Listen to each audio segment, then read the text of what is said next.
A Christian revival across the country. Bible sales increasing over 40% since 2022. Religion app downloads surging nearly 80%. And Christian music Spotify streams up 50% from 2019. Why are they going to Orthodox church more than the evangelical church? I'm evangelical. I'll say, well, first of all, they want something that has lasted. They want something that is ancient and that is beautiful. Something that has stood the test of time. Something that's not going to change.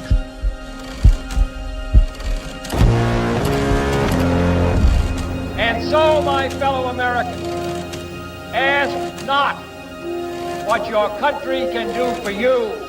Ask what you can do for your country. The United States and all of Western civilization has been profoundly shaped by the extraordinary achievements of the Greek people, stretching all the way back to ancient times, long time.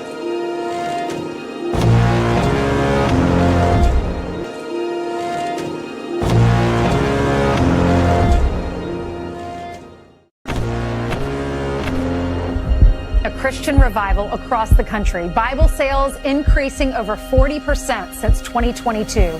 Religion app downloads surging nearly 80%. And Christian music Spotify streams up 50% from 2019.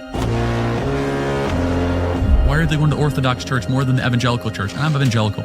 I'll say, well, first of all, they want something that has lasted. They want something that is ancient and that is beautiful. Something that has stood the test of time. Something that's not going to change.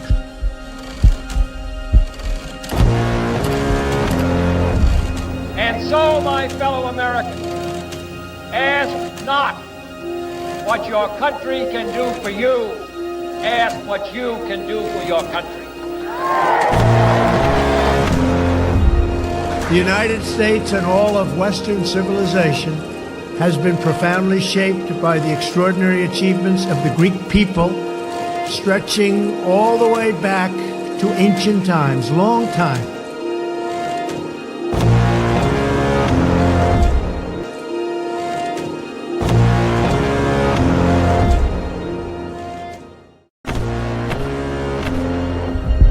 Christian revival across the country. Bible sales increasing over 40% since 2022. Religion app downloads surging nearly 80%. And Christian music Spotify streams up 50% from 2019. Why are they going to Orthodox church more than the evangelical church? I'm evangelical. I'll say, well, first of all, they want something that has lasted. They want something that is ancient and that is beautiful. Something that has stood the test of time. Something that's not going to change.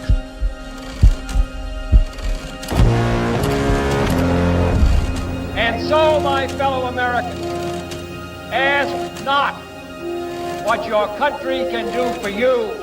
Ask what you can do for your country. The United States and all of Western civilization has been profoundly shaped by the extraordinary achievements of the Greek people, stretching all the way back to ancient times, long time.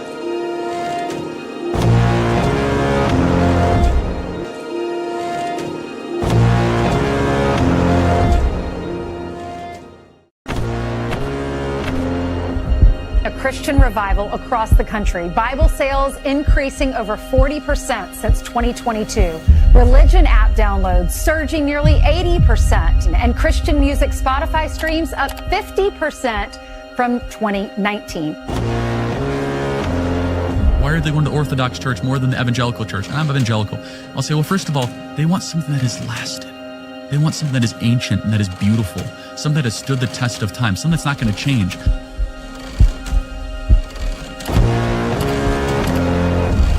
And so, my fellow Americans, ask not what your country can do for you. Ask what you can do for your country. The United States and all of Western civilization has been profoundly shaped by the extraordinary achievements of the Greek people, stretching all the way back to ancient times, long time.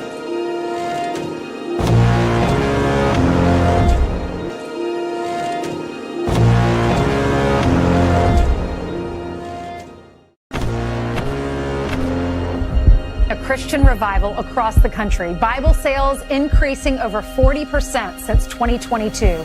Religion app downloads surging nearly 80%. And Christian music Spotify streams up 50% from 2019.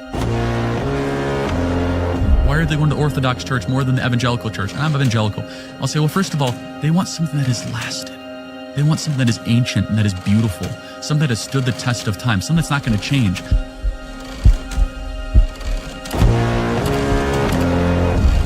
And so, my fellow Americans, ask not what your country can do for you, ask what you can do for your country. The United States and all of Western civilization has been profoundly shaped by the extraordinary achievements of the Greek people, stretching all the way back to ancient times, long time.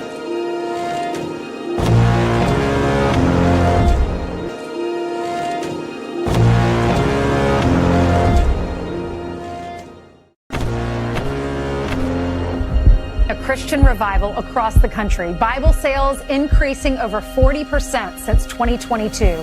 Religion app downloads surging nearly 80%. And Christian music Spotify streams up 50% from 2019. Why are they going to Orthodox church more than the evangelical church? I'm evangelical. I'll say, well, first of all, they want something that has lasted. They want something that is ancient and that is beautiful, something that has stood the test of time, something that's not going to change.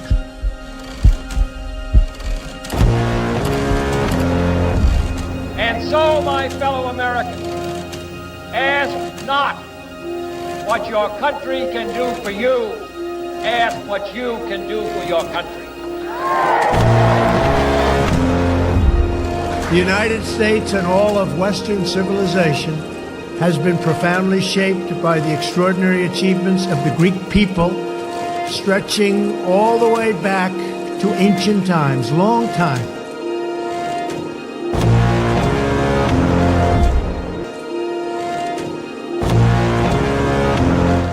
What's going on, y'all? Welcome back to American Orthodoxy. I'm your host, as always, Benjamin Michael. Welcome back to our normal Thursday stream. Guys, today I've got a great conversation that I'm going to be reacting to between Joel Webbon and the infamous or famous Thomas Rousseau, who recently went especially viral for his speech on the 4th of July. I anticipate, someone was asking in the comments, which one do we side with?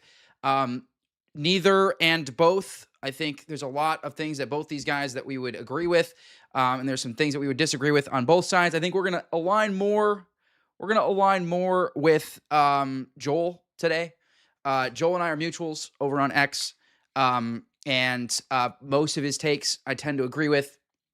So I anticipate, when he had his conversation with Jared Taylor, I obviously pretty much agreed with just about everything that Joel presented. Joel isn't one of these, he's not one of these sort of Protestant supremacists. He does obviously hold to the, traditional Protestantism in America, but he recognizes there's some nuance there. In fact, I would like to have a conversation with him about, kind of where Orthodoxy, where Orthodoxy has its place in America, at least in his worldview.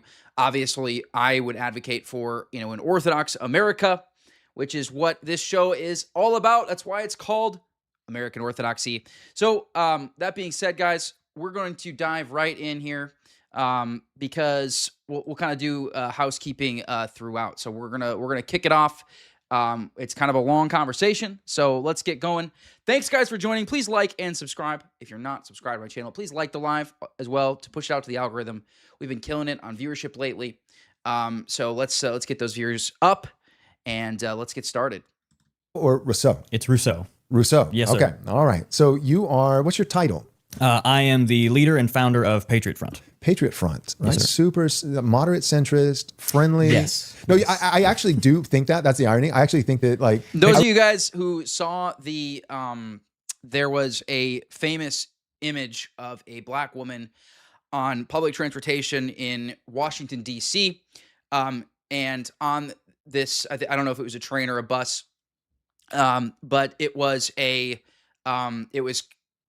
Patriot Front members were on the bus with her.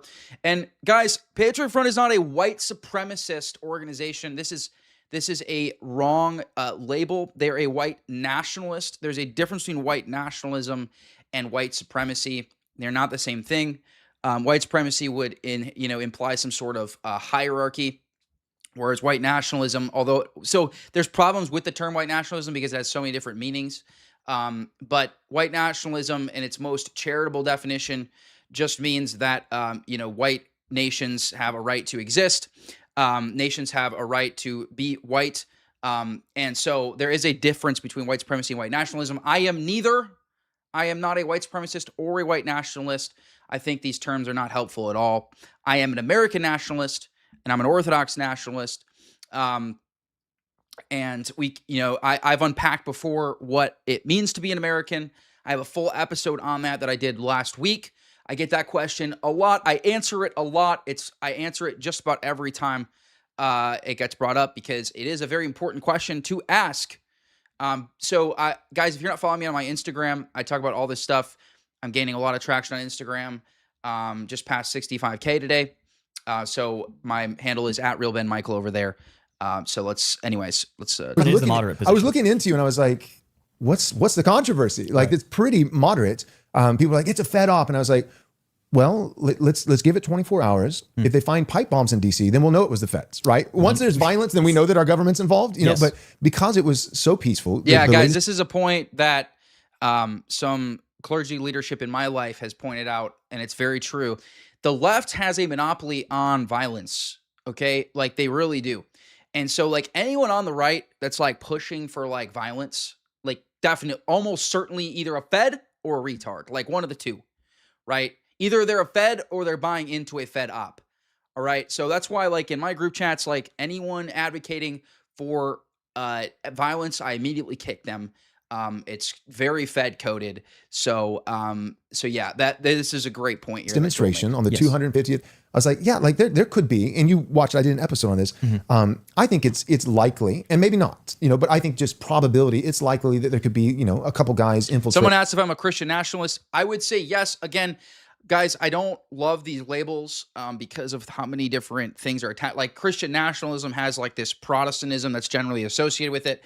So when people hear me say I'm a Christian nationalist, they worry that I'm like, I'm like sympathetic to like Protestantism or something, which is not the case. I'm not an ecumenist. I do see high church Protestants and Roman Catholics that are like-minded politically. I see them as political allies. However, our movement is grounded in the Orthodox Christian faith specifically. Your organization. Sure. But in terms of it, like, run by Feds, I watched the demonstration. I watched some of your speeches, and I watched you on Patrick Bet David from a couple of years ago. And it was like, if Thomas was a Fed, he would have been Hitler Maxing. He would have been like, there's the script, there's a pretty clear, and you're like, yeah, Adolf Hitler, I don't hate him, but I don't think he was a good guy. I don't think he was the worst guy. Someone said they thought I was a Jew. I'm not a Jew. I am not a Jew. I'm literally Aryan, bro. But I honestly don't really care. I'm more interested in my American heritage. And I was like, yeah, that's not Fed talk. Not really. And what you said earlier about I do plan and I act as if there could be a federal agent or That's even smart. several in the organization. I behave that way as a pastor in my church. Yeah, and I think a lot of people should try to consider what they're doing with the lens of, Yeah, guys, what if there's a bad... That's a wise way to operate. That's a wise way to operate, no matter where you are or who you are with. Unless you are in your inner circle, I'm talking about like 2 or 3 people. Other than that, and even there, you should be careful. You should be acting as if there is a federal agent in your midst. So the comments have me dying. I am married to a old stock white woman, by the way, old stock American white woman. But anyways, so yeah. person around? Right. What if there's somebody who doesn't have my interest, and how do I plan to minimize that? And that's why the organization doesn't only have these rules about nonviolence and our law-abiding activities outside, but internally. Members aren't allowed to do certain things with firearms that could be totally legal, but still could make it easier for somebody to slip through the cracks like that. Now, I'm a big supporter of the Second Amendment, as you know, but members are not allowed to train with firearms with each other. In that march, right, 400 men through the city, not so much as a corkscrew or a Swiss Army knife in anybody's pocket, right? And we set those very strong boundaries so that if anybody comes in and tries to do the slightest bit towards that, we know that something's wrong. And you know what? You don't have to be a federal agent to be dangerous. Yeah, someone pointed out any allies we have need to be grounded in holy tradition. Protestants and increasingly Catholics don't have that. So I agree to an extent. So a lot of the trad Catholics who do hold to tradition, although I agree that they are sort of inconsistent with their own paradigm, same with Protestants. A lot of these high church Protestants and the trad Caths are really actually do strive to be grounded in tradition, which is why I see them as political allies. I actually see this as a big tool of evangelism, actually, because I've been able to bring a lot of these high church Protestants and Roman Catholics over to the Orthodox side because we're the only ones that are really grounded in our this movement is not incompatible. It's not inconsistent with the actual teachings of the church, which is basically what my entire stream was about on Tuesday. I did an entire stream where I walked through Saints' quotes on nationalism. I walked through the official Russian Orthodox Church document on the state and the nation and your obligations as a Christian to the nation, and it advocates for a nationalist view.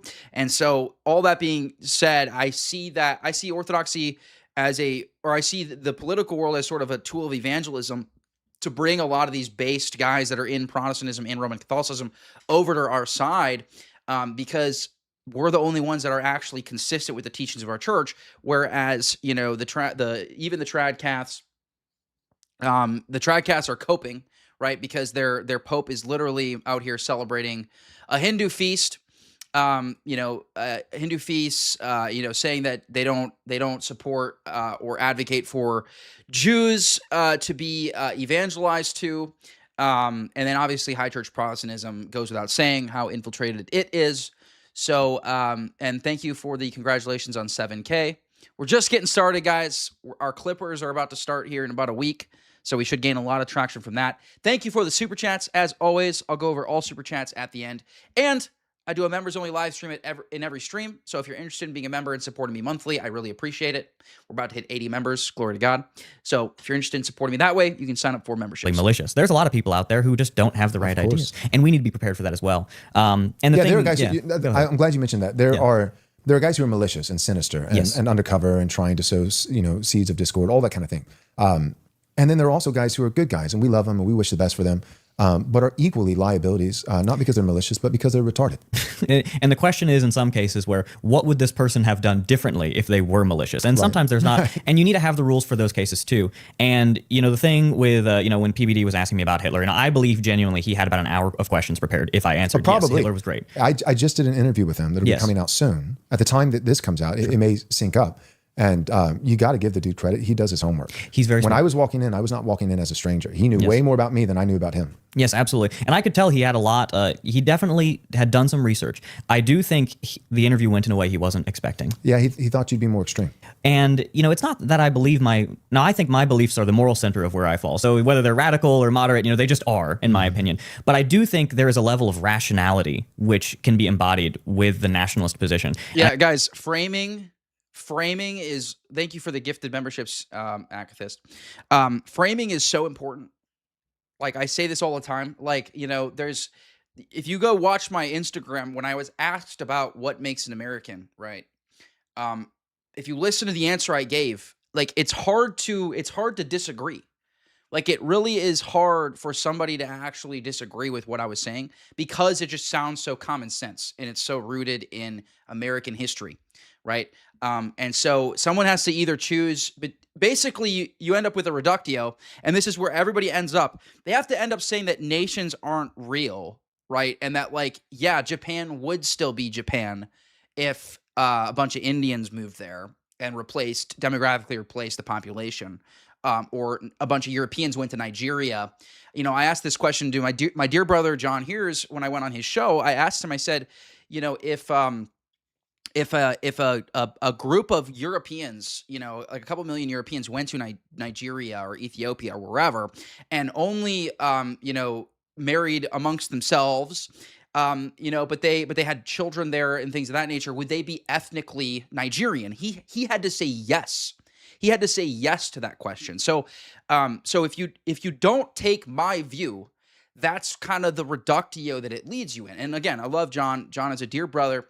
Obviously, we disagree on this issue, but I find that to be a reductio ad absurdum when you have to say something like that. So this is why framing is so important, guys. And if you go, actually, my recent reel where I basically was responding to this this politician that was, it looks like he's Pakistani or something of that nature, and I was just comparing, you know, America to Pakistan and how we have a right to homogeneity, just like Pakistan does, just like he can go back to Pakistan and be surrounded by his people, his culture, his language. So also I have a right to have the same thing in my homeland.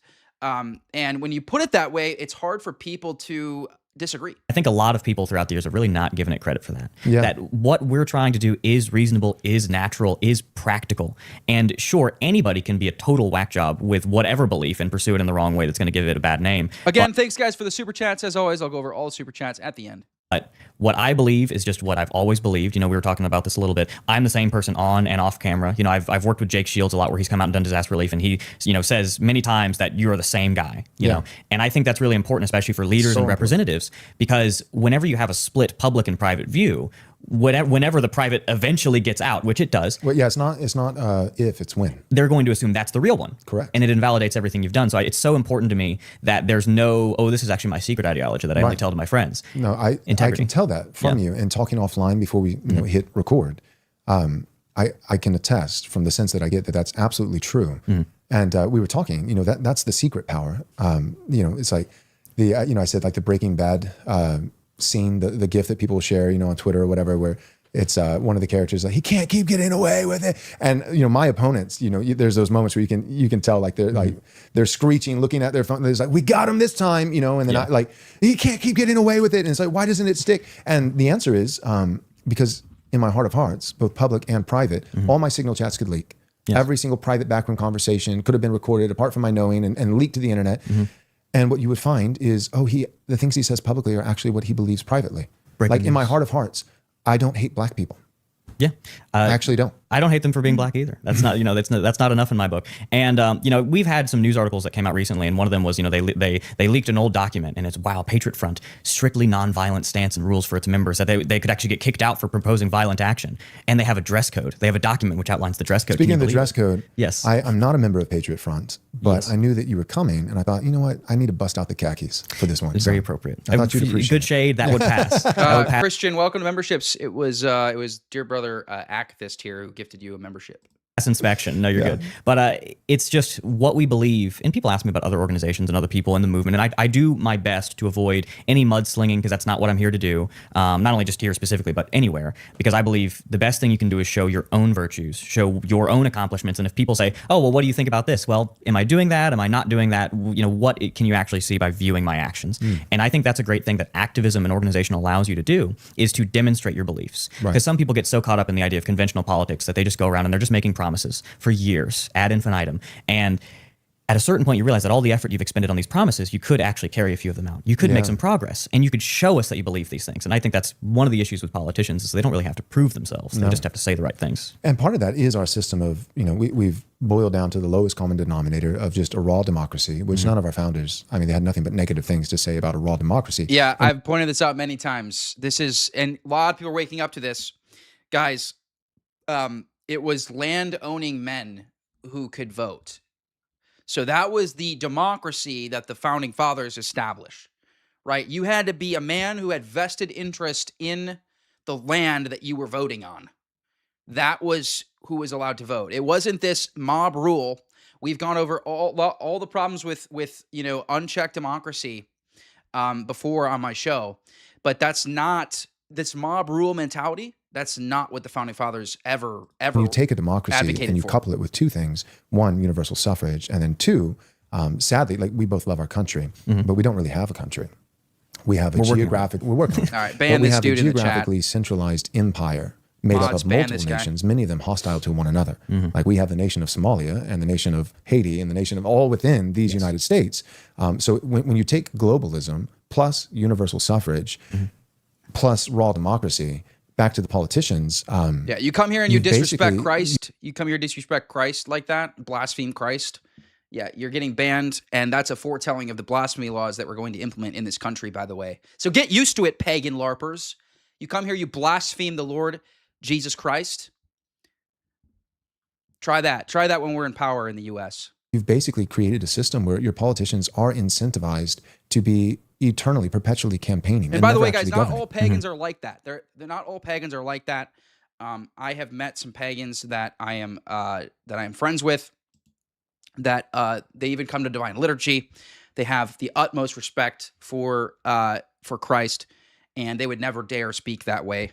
So not all pagans are like that. They're always on a campaign. They're always seeking re-election. They're very rarely doing anything. Like when Trump is Napoleon posting, I'm like, let's go, right? He who, who saves his country, violates no law. And I'm like, yes. And then, when 6 months go by and I realize that Trump is full of it and he's never going to cross the Rubicon or then I'm like, and I think part of it, even though he's not actually up for re-election, JD Vance will be, Yes. there's always another guy, there's always another election, there's always some incentive structure for our politicians to where not only, it's not that they don't do something, it's not that they're inactive, in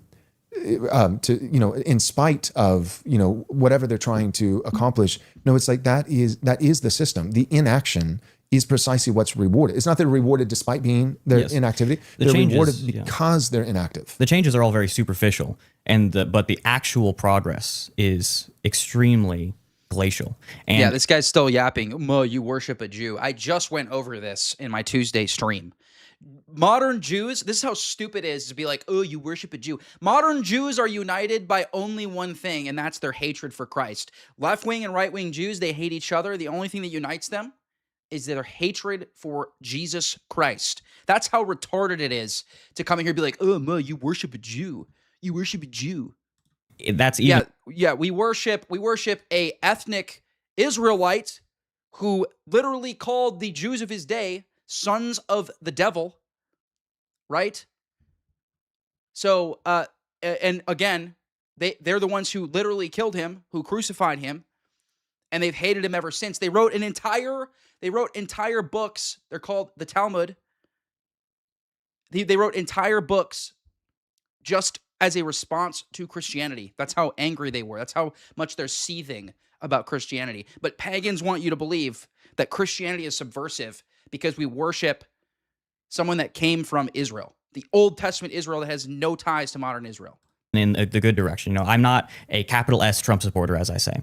I haven't been a Trump supporter since I was a teenager in 2016, realistically. But I'm also not so rabidly anti-Trump that I can't recognize a few good things that have happened.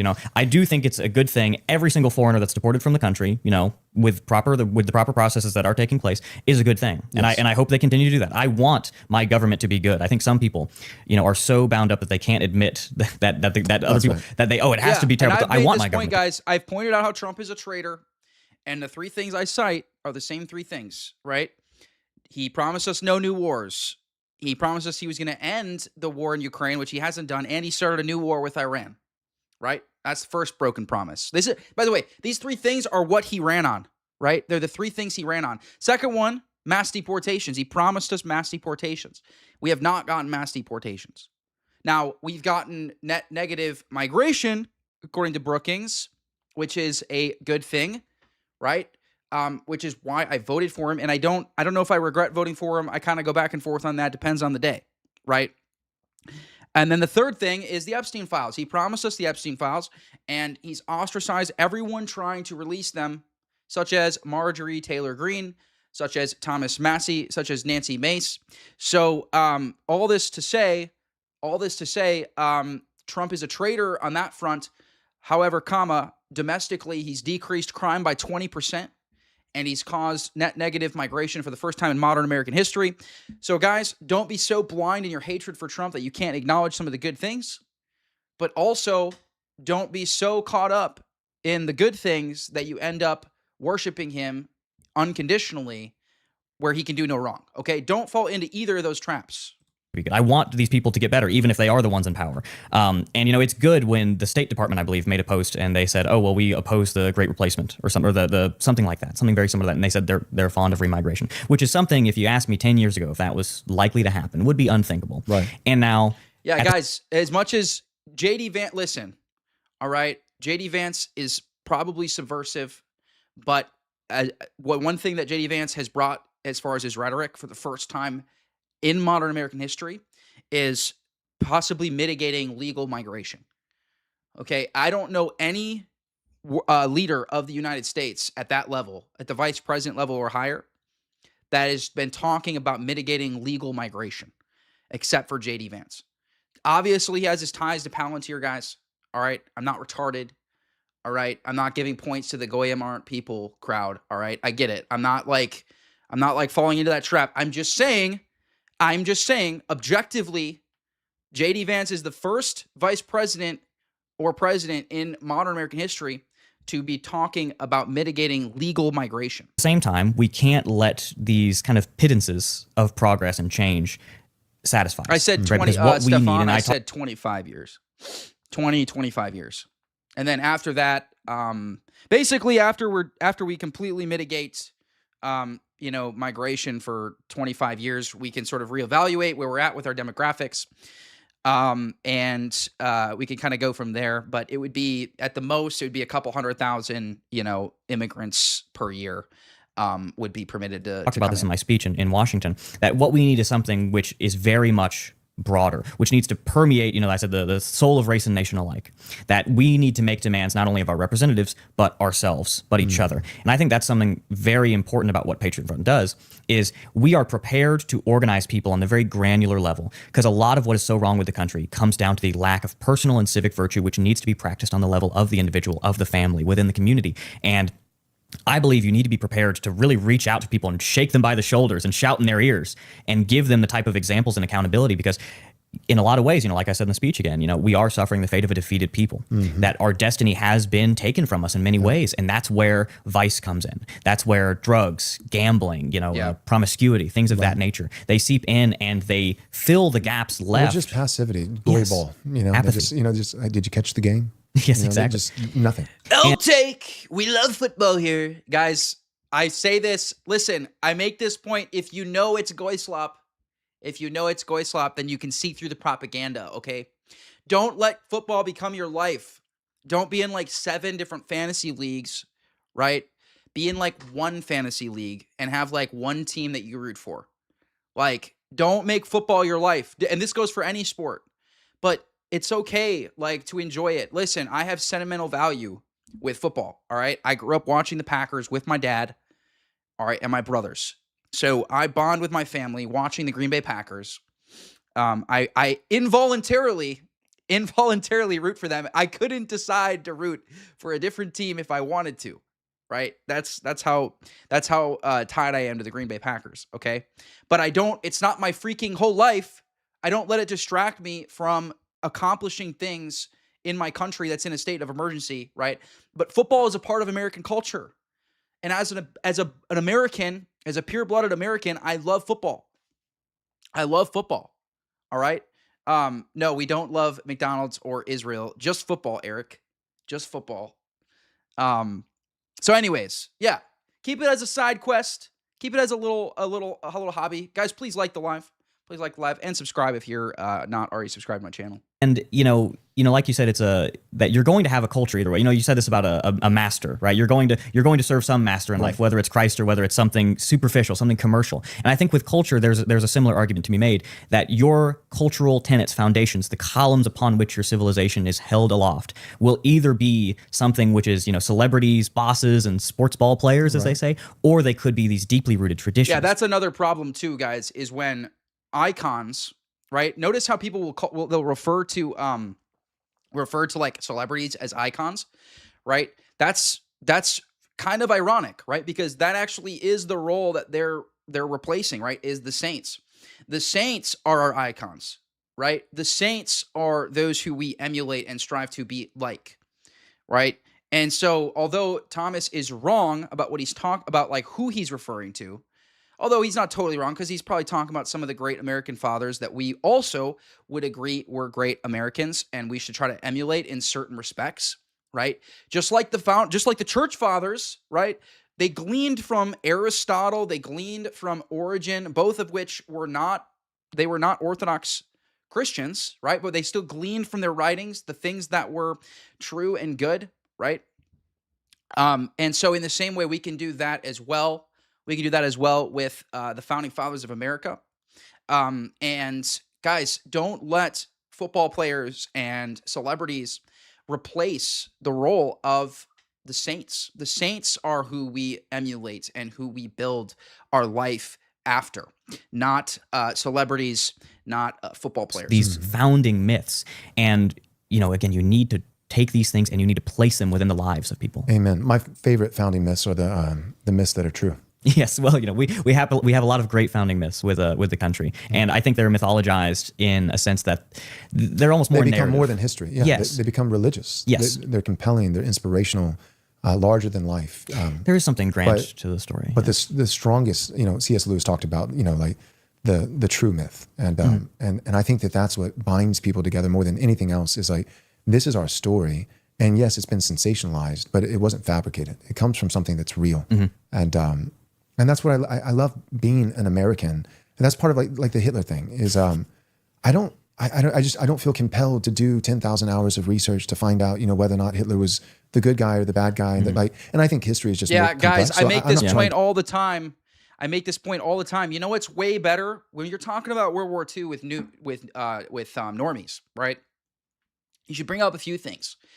World War I is a thing you should study because World War I is what led to World War II. Treaty of Versailles, Weimar Republic, right? You can talk about the details of how disgusting the Weimar Republic was, where they had child brothels in Berlin, right? They're conducting, transgender surgery on children.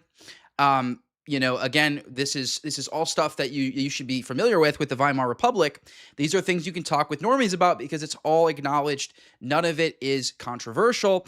Another thing you can talk about is the 12 to 14 million German civilians who were ethnically cleansed following World War II. I did a whole episode on this, guys. 12 to 14 million German civilians who had nothing to do with the Reich were ethnically cleansed from their lands that they had been living in for over 600 to 800 years, just because they were ethnic Germans. And this was at the hands of the United States and the Soviet Empire. This is another thing you can bring up with normies. You say, do you really think the Soviet Empire was the good guys? You really believe that? You really believe these mass murderers of Christians were the good guys of World War II? These are the things that you want to bring up with normies, guys. Everything else, don't waste your time, in my opinion. Don't waste your time. All right? It's maybe one day we'll be able to have an honest conversation about that.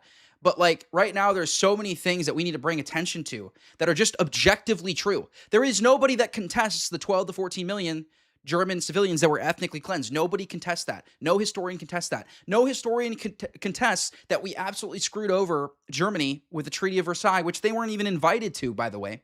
Nobody contests this. Nobody contests that we should have never got into World War I. The war was over in 1917. Okay? They were literally working out a peace deal when we got involved in the war in 1917. Okay, these are things that you should be focusing on when you're talking about the history of World War II. All right? Don't get into the weeds with these, these conspiratorial stuff. Like when there's so much material that we need to educate people on that's just objectively true that every historian acknowledges, but yet the general public doesn't know about. Focus on that stuff. To overly demonize Hitler. I think Mao was worse. I don't think he's the worst guy in the world throughout all of history. But I also have no and by the incentive way, one of Mao's closest advisors was Jewish. By the way, we showed that on the screen a couple weeks ago. Lionize Hitler. I just realized that history is complex. But the reason I don't feel incentivized to do all this research and to find out is because every foundational tenet that I think is necessary to save my country, I have in my own nation's history and heritage. I don't need Hitler. I can point to George Washington kneeling in the snow beside his horse, praying to the triune God and loving his people and his heritage. and that's powerful. Like, we have such an incredible heritage to draw from here in America, and that's the beautiful thing. Is like everybody, all the liberals are. The reason why I think it's ultimately unsustainable, their position, is because it's like holding a beach ball under the water. Like it requires, like U.S. aid or transgenderism or whatever. It all goes against the grain of nature. Yes. So it all is artificial, and therefore it requires constant funding, constant effort, constant. Whereas we can just point and say, but this is true, or this is our history, or here's a quote directly from Jefferson and directly from Andrew Jackson, and I can do it all with my nation's heritage. Yes. I don't actually need Weimar Germany. Yes, I have heard of Buchanan's thoughts on how the West was killed from 2 world wars, and it's absolutely true. Pat Buchanan was right about just about everything, except for Roman Catholicism. But other than that, he was right about just about everything. As far as politics, he was correct about everything. That's why I have him literally in my shot right here, along with Czar St. Nicholas. Pat Buchanan is an American hero. Was good or whatever was bad. The art world has completely abandoned beauty. What used to point people towards truth. That I think a lot of guys, and I'm not offended when I see Hitler stuff. It doesn't bother me. But I do think there's part of it which is kind of a replacement for a national ideology. It is, you look at nationalists throughout history, thousands of years of people fighting for their polity. Basically, the point they're making, guys, is that, like, why do we need to LARP like Germany? Even if you granted all these, like, pro-Nazi arguments, like, there's plenty of stuff in American history that are actually good, nationalist ideas that we should actually be embodying, right? That's basically what they're saying. Homeland, and it's always native grown. It's always organic to the nation. And I've talked about this before, where I believe we need a national ideology, that your cause needs to be taken from homegrown ingredients. It's so important that you have something which is uniquely your own, because when I'm creating Patriot Front, the symbols, even the naming scheme, just everything we do. This is why, guys, I've built my whole platform organically. I have not LARPed anybody. Okay. I've never been a groiper. All right. My entire platform has been built from the ground completely organically on my own brand, because I want my movement to be organic. I want it to be organically my movement, not somebody else's movement. Okay. And so that's very important for having a successful movement, is having somebody that is built organically their brand. And that's something that I've tried to do from the beginning. And a lot of these guys kind of cook themselves. When you build yourself, first of all, it's kind of like cuckery in a sense, when you're like building yourself off of like somebody else, right? Especially somebody else who you don't even have the same faith as, which a lot of these Orthodox groipers, like, what are you guys doing? This guy's Catholic, right? So it has to be organic. And as I pointed out many times, guys, Orthodoxy has to be the ground. If Orthodoxy is not the ground, nothing else is really compatible with like what we're advocating for. Like, Roman Catholicism is cooked. It's sympathetic to, all these, subversive tendencies. Obviously, same with Protestantism, whereas Orthodoxy has this perfect balance of decentralization, yet still grounded in tradition. I aim for it to, if you took PF and we just dragged and dropped in another country, it would look strange. Mm-hmm. The slogans wouldn't make sense. The colors wouldn't make sense. Maybe in France or the Netherlands, but it wouldn't make sense. It would be out of place, and it should be. It should be, because we need a cause that is uniquely our own. You talked about how, God made all the nations. Mm-hmm. And if that was his... Angela, you should read the book Religion of the Apostles by Father Stephen DeYoung. I think you'd appreciate it. And maybe check out an Orthodox Divine Liturgy. You're welcome here. But you should look into Orthodoxy. I think you'd find it interesting. There are a lot. In fact, I maybe have some dear brothers in the chat who are prior Mormons. I know a lot of prior Mormons that have converted to Orthodoxy, because Orthodoxy has a lot of things unique about it that aren't true for Western Christianity, that are usually the concerns that LDS have about Western Christianity. Then surely that it would be good in part of that plan to have all the nations. Right. And even in nationalism, we should not aim to sublimate into this kind of, post-national pan-racialism. And of course, I do feel a kindred spirit with the other nations of Europe, because we are definitely more similar than we are, We came from them. Absolutely. But at the same time, America is so unique. I think even so, you see some people and they say, oh, well, I wish we had this thing. If things had gone this way or that way in World War II, we could be living in a pan-European superstate, which took the best stock of Europe and conquered a continent. And I have to grab them. It's like, you're living in it. You're living in it, and it's under attack, and you won't even fight for it. Right. And I believe that there's so much richness and value to our heritage, and reconnecting with that despite all of the crazy narratives, and I was on another show recently, and they were talking about how the aftermath of World War II was almost like a false founding, where everything just became about refuting. Well, it was a. That's absolutely true, by the way. So that's absolutely 100% true. If you, the 1960s, especially, guys, everything subversive came in the 1960s. All right, Hart-Celler, sexual revolution, dual citizenship, civil rights movement, second wave feminism. All of these, like, basically subversive ideologies, all these subversive ideologies that basically deracinated America, they all came in the 1960s, or at least they all culminated in the 1960s. Obviously, those seeds were being planted throughout the 1900s, right? Especially the early 1900s, 1920s, and then right after the war ended. But they culminated in the 1960s. It took our founding, our real founding, the true myth of, that was foundational for America, and said, no, that wasn't really it. Your real history, and it just rewrote our history. Your real history is propositional, right? Your real history is, X, Y, and Z, and it was a hijacking of our history. And we are a nation of pilgrims, of settlers, of pioneers, especially of pilgrims, very faithful people who immigrants. You're a nation of immigrants. Well, no. Settlers are different than immigrants. They are. And they faced hardship and savagery and persecution and all of these things. And their belief in what was right and what was good for their families and their communities superseded all worldly troubles. Correct. And that's what ultimately, I've been making this argument, that's what forges a nation. Yes. And we'll get to this in a second, like what is a nation, nationhood. But that's one of the key elements or ingredients, I think, that forges a nation. If you use like an illustration, like a blacksmith, right? You have a cauldron, you have a furnace, and then you have different ingredients that you're putting in there. And there's a big difference between, we're going to add some iron and then we're going to add some mud versus like different metals, right? Different metals are different. They're distinct, but there's a similarity to where they can be, forged together and welded over time. So one thing that you need is the actual ingredients that's going to be going into this furnace to pop out a sword. Another thing that you need is time, right? So if you're going to take some alloy and silver and iron, you can't just do it, in 30 seconds. You're going to need a little bit of time. And then, thank you for bringing up the group chat. I forgot to mention. Guys, I just started this Telegram group chat. Go give it a join. We're already at 145 members. So head over to Telegram. Join up. We're saving the West over there. It's a good time. It's already pretty much active constantly. So head over there if you're interested in joining that. And then also, guys, please like the live. Please subscribe if you're not subscribed. And then, as always, I'll go over all super chats at the end. And please sign up for memberships if you want to support me monthly. God bless Mere Orthodox Christian. Keep up the good fight as well. Thank you for your support. You need the ingredients, distinct but similar enough to where they can be welded together.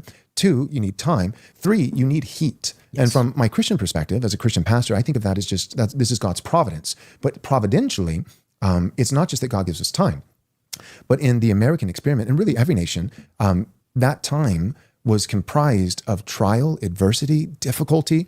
And so like Teddy Roosevelt, right? We don't even have to go back to George Washington. Teddy Roosevelt, when he's arguing for America as a nation, he's arguing for it on the basis of not propositions, mere propositions, but ethnicity. He says there is the American ethnicity. And he acknowledges that it's made up of originally multiple different nationalities. You have the Irish, you have the Italians, you have, of course, the Anglos, the British. But then he says what happened is... guys, the fact, there's all this, you guys will often hear that like there was this huge anti-Irish and anti-Italian sentiment in the early 1900s. There really wasn't. In fact, there's a guy, there's an Irish guy, you guys have probably seen him, his name is Ian on Instagram, who did a video about this and was showing all the pro-Irish. Oh, hey, Ubi. Hey, Ubi. Welcome, brother. Guys, go give Ubi a subscribe. If this is the real Ubi. Is it the real Ubi? I gotta check. I gotta make sure this is the real Ubi. Is it a LARPer?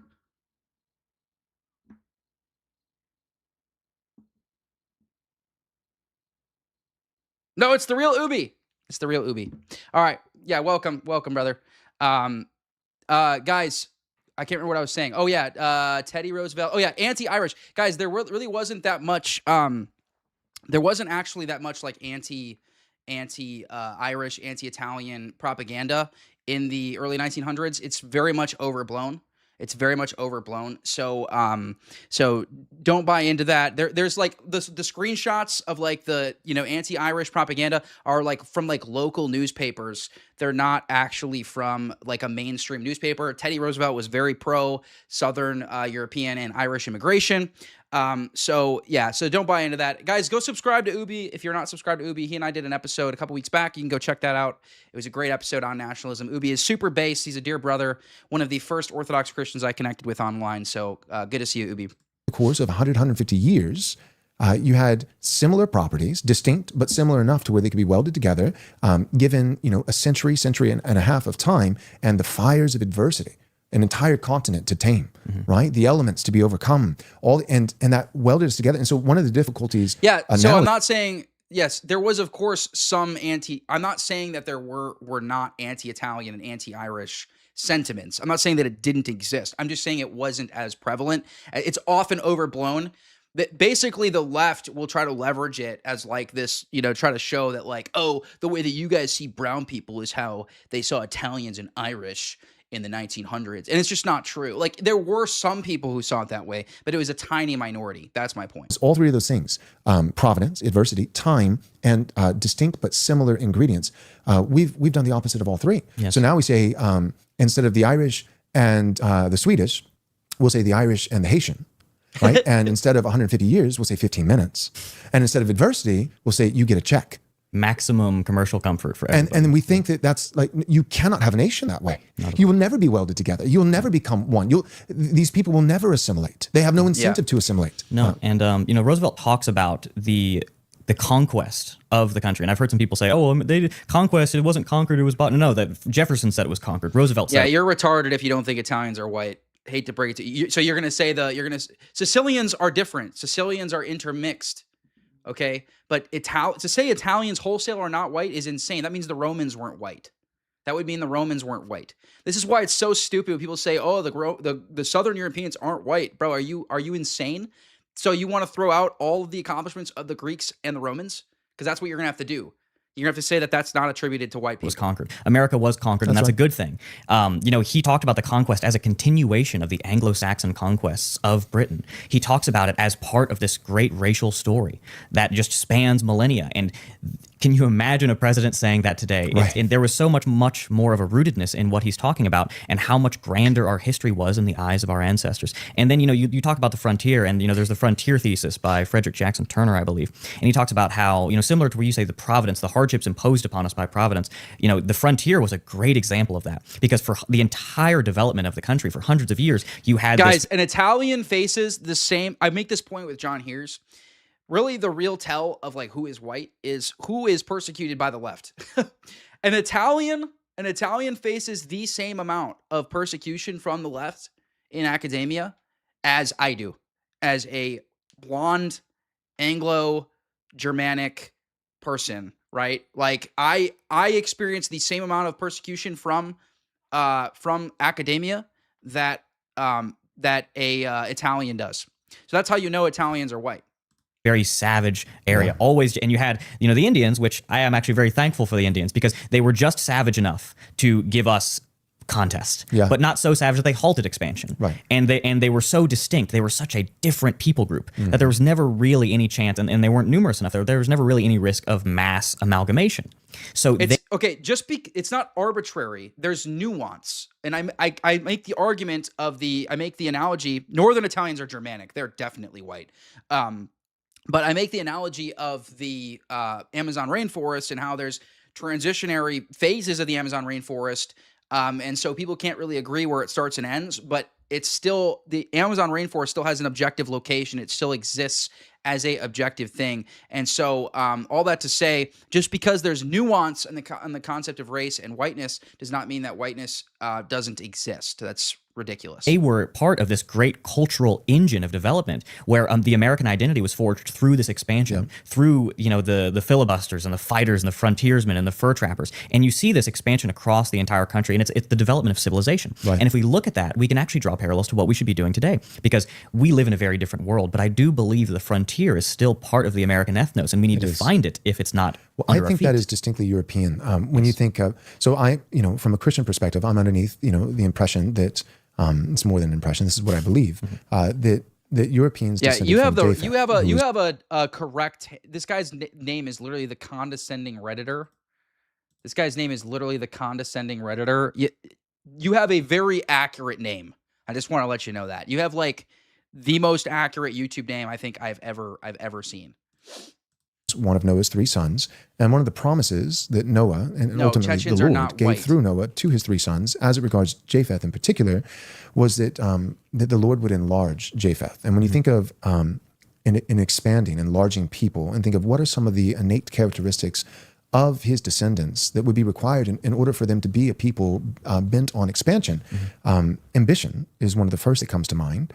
Courage comes to mind. But one of the elements or characteristics would be, because it lends towards exploration, would be curiosity. I think that the European people are a particularly curious people in a way that other peoples aren't. And that doesn't mean that other people don't have strengths, their own virtues, their own strengths, and there are certain areas where we're weak, right? Like people talk about equality, and equality of outcome, I think, is immoral. But even equality of opportunity is certainly a myth. Yeah, it's because most of them are mixed with Arabs. That's why they're not white.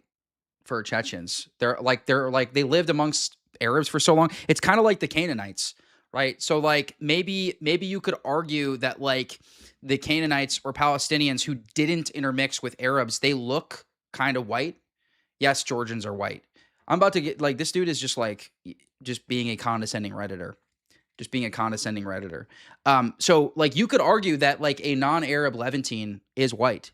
Like they look Mediterranean, they look Southern European, right?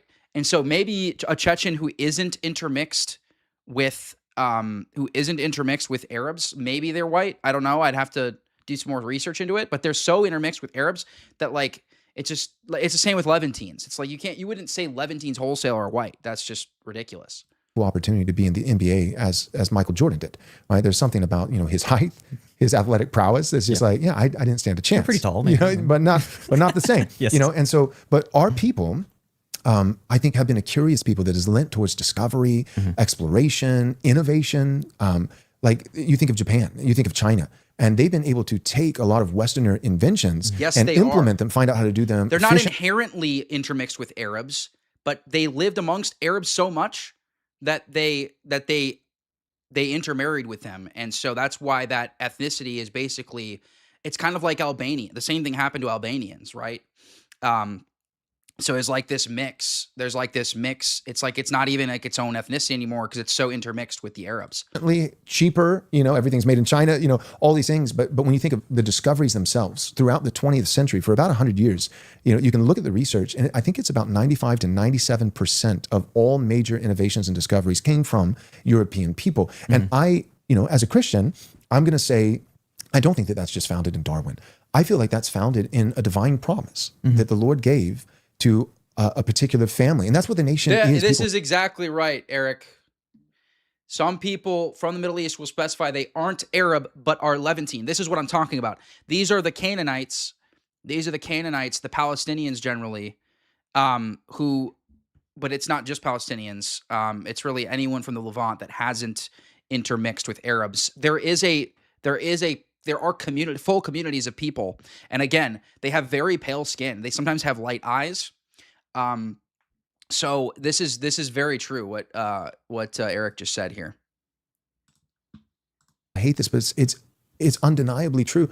A nation is the family writ large. Yes. The Bible uses the term, uses nation, but also uses. And remember, guys, our buddy Dan McClellan-Stein pointed out on Tuesday that the word nation in the Bible is often the word ethnos, which is pretty funny that he said that, not realizing that affirms ethno-nationalism. See, he wants to affirm ethno-nationalism for Jews, but not anybody else. So. Phrase all the families of the earth.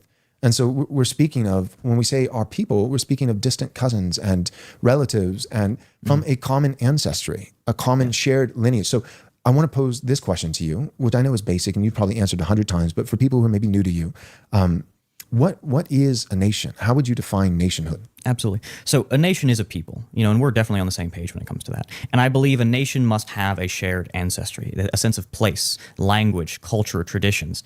And a lot of people try to break down what a nation is, but I believe nations are natural. They are natural constructs. If you, I guys, that's what St Dumitru Staniloae literally said. We read. And there was another saint, I don't remember if it was St Cleopa or who it was, that also said the same thing. I think it was St Cleopa.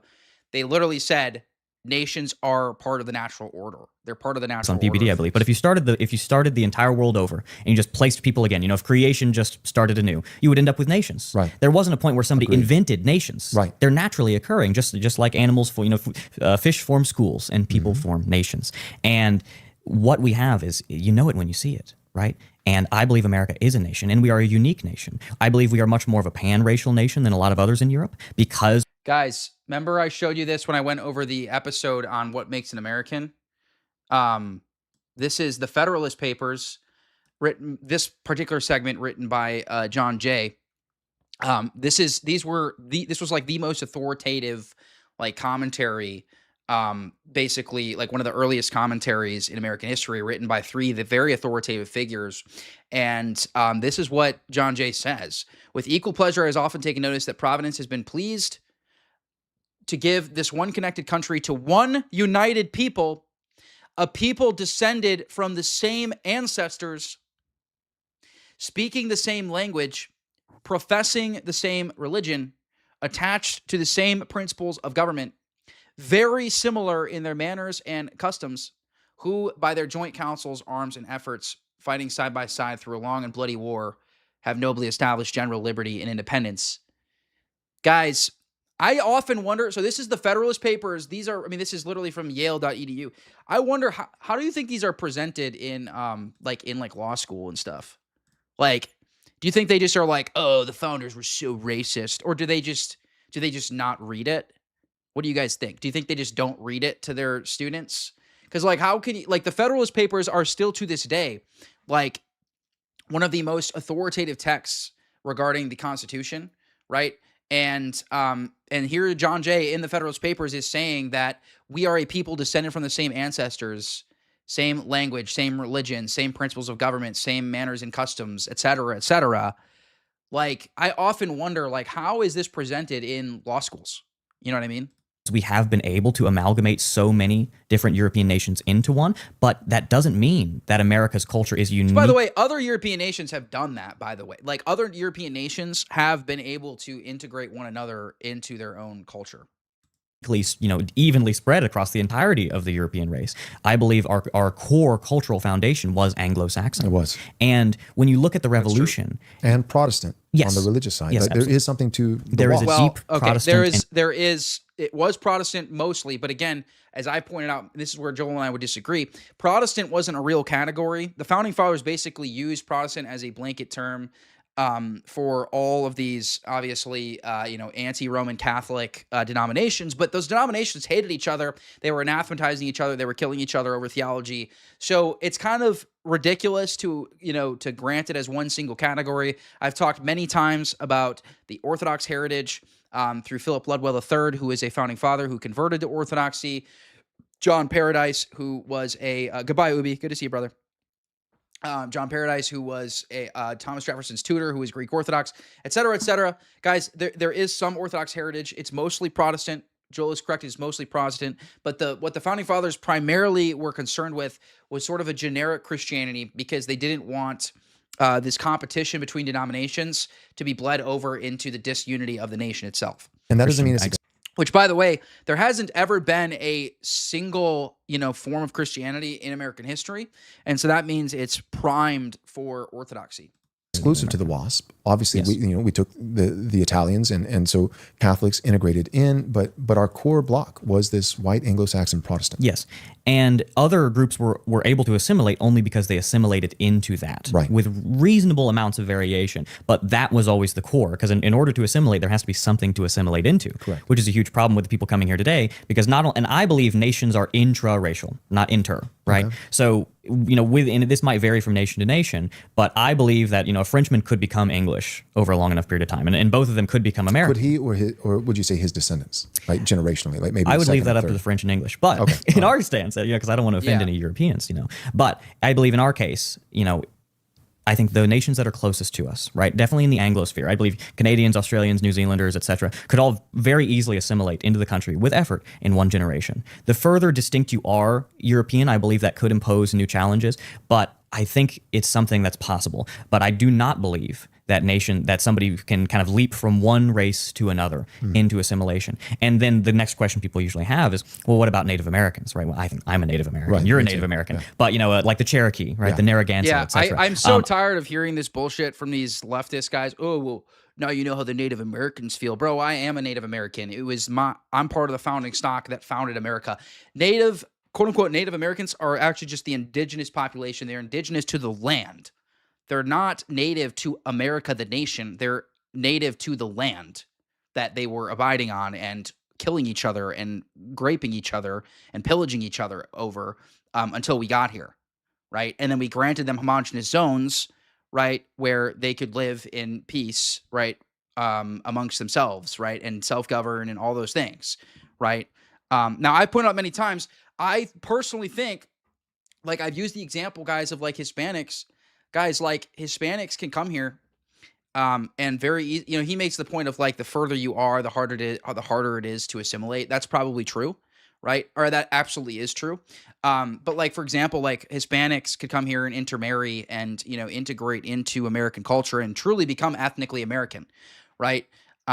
Now, part of that is it helps that they're already at least, usually they're at least half Spanish. That obviously helps, right? That's why it's easier for them to integrate, right? The further you are, the probably longer it's going to take for your ancestors to be able to sort of become ethnically American, right? But I pointed out to help a brother, I was talking with a dear brother who disagreed with this the other day, and basically the way I explained it was like, really you have two groups of people that have been in America long enough that they literally have no ties to their original people. And that's West Africans and Northern and Western Europeans, right? So the descendants of the slaves and then the founding stock of America have been here so long, right, that like we don't have any ties. The West Africans that are here, the descendants of the slaves, they have no ties. They don't even know what nation they came from in Africa, most likely, right? They definitely don't have any ties to it. Same with someone like me, right? I don't have any ties to England. I don't have any ties to Germany. I don't have any ties to Norway, right? Even though these are the sort of ethnic heritages within my ethnicity, right? My ties are to America and America alone, right? And so that's what makes me ethnically American. And so I think that is what makes someone ethnically American, is when you assimilate, you intermarry, and you to the point where you lose all ties you have to your former identity.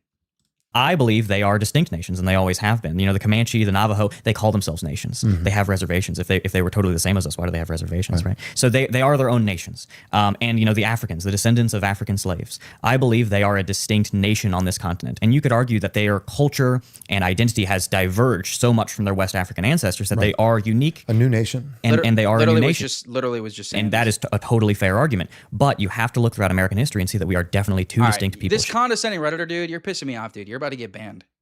You're about to get banned. Why are you here? Why are you're just here to bitch? Like, why are you here? They're in the same land. So what do you think?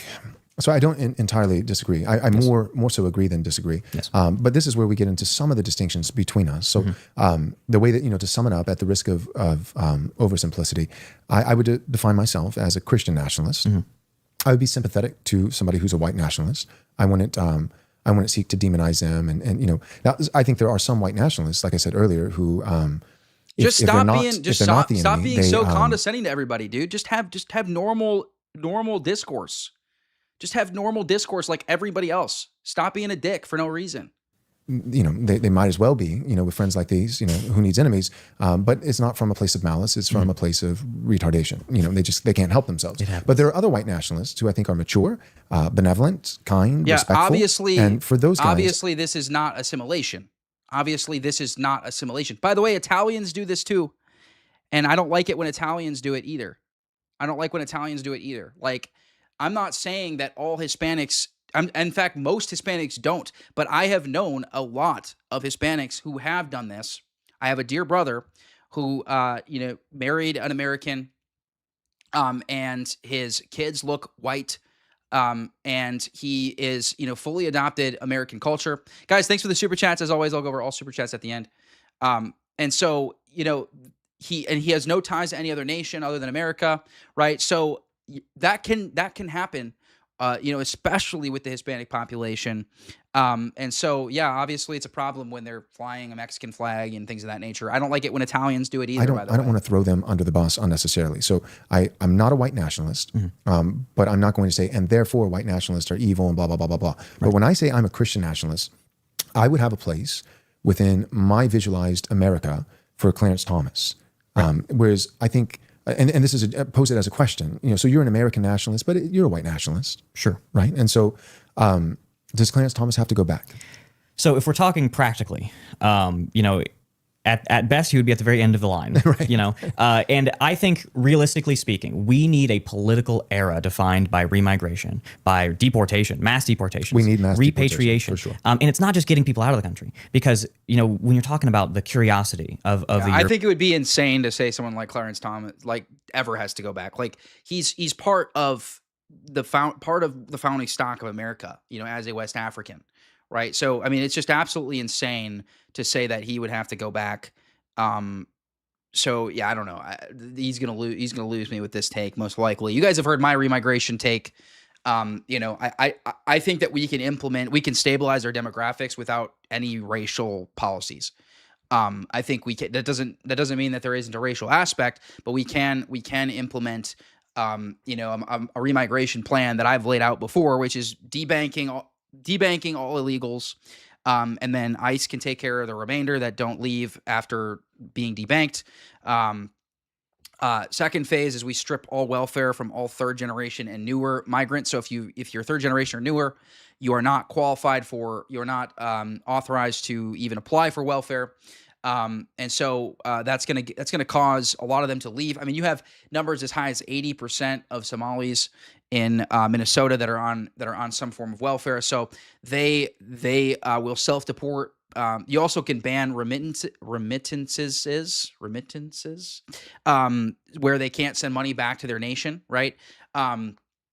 So if you do that, right, then a lot of them are just going to self-deport. And then the third and final phase is crime. You have a prorated system on crime. If you're a third-generation immigrant and you commit 6 figures of fraud or any violent crime, you are automatically deported. If you're a second-generation immigrant and you commit any felony, you're automatically deported. If you're a first-generation immigrant and you commit any crime whatsoever, you are automatically deported. So that's basically my 3-phase remigration approach. I got to figure out how to say remittances. I'm retarded. I'm pulling a Canon Sowens over here. European race, the things which make us unique. It's so important that we understand that we don't just want a country where everybody's white. Like, that's not enough, right? You could do that today. I mean, theoretically. The greatest enemy of my children is not Mossad. Exactly. And I'm not a fan of Mossad. But good to know. But it's the white, overweight, lesbian, blue-haired feminist. Yes.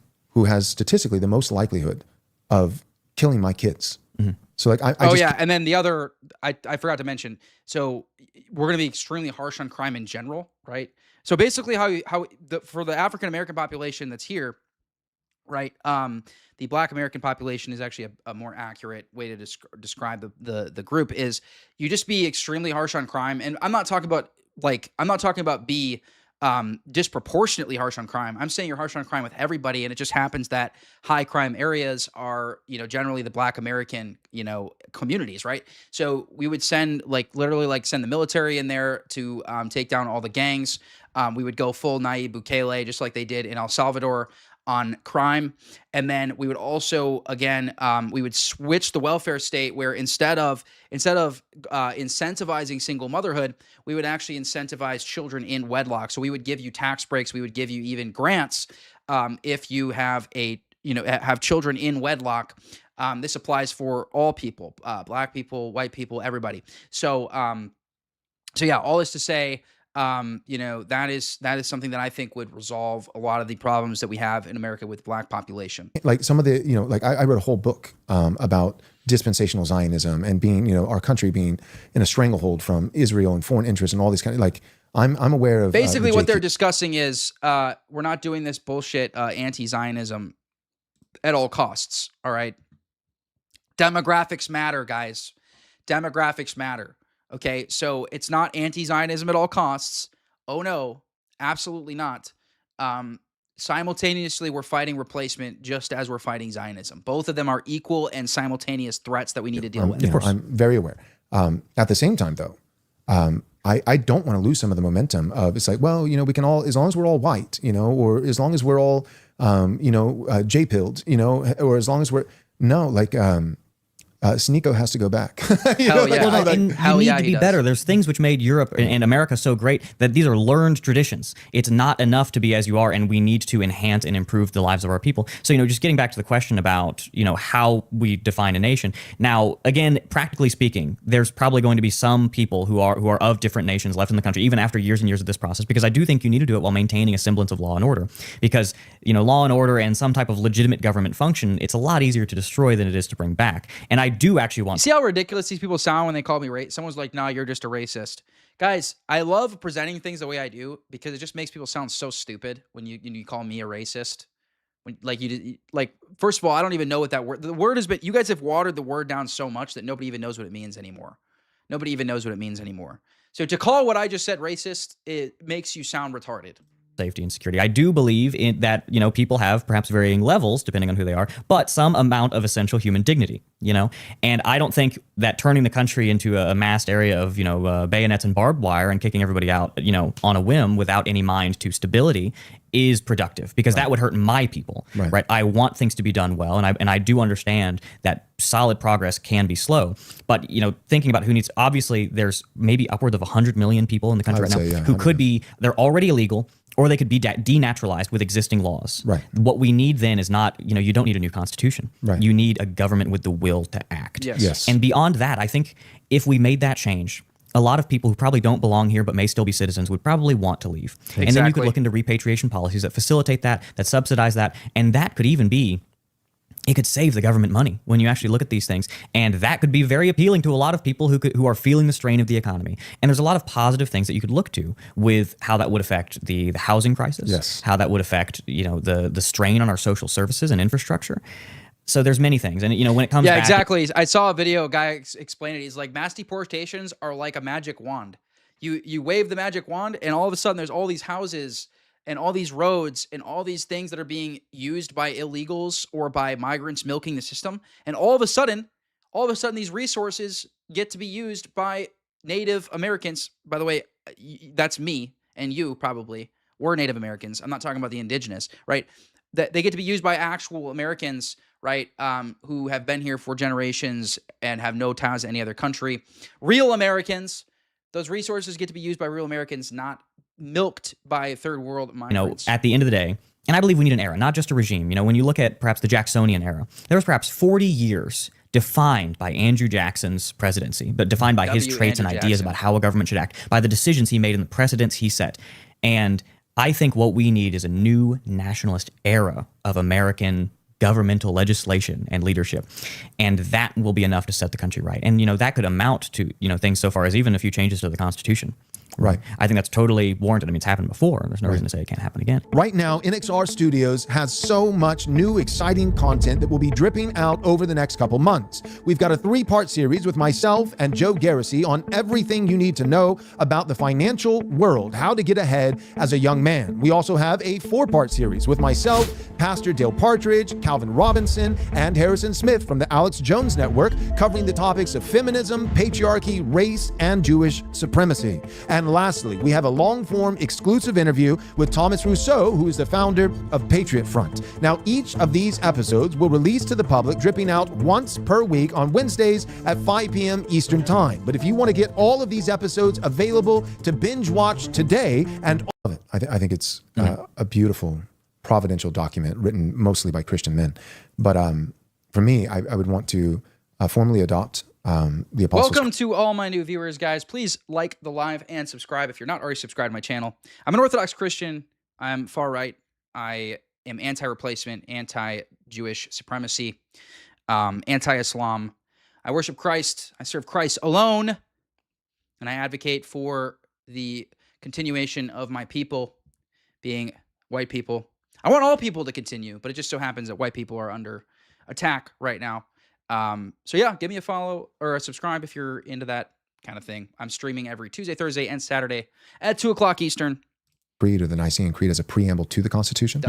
I do think that without we should the filioque, no filioque, rhymes with gay. Do we really want something that rhymes with gay in our creed? No, explicitly and unapologetically informally named the Lord Jesus Christ. And so I do think that, now I understand that nobody's doing politics or theology or anything in a vacuum. Everybody is a product of providence and context. And so I understand why our founding fathers assumed certain things that we can no longer take for granted.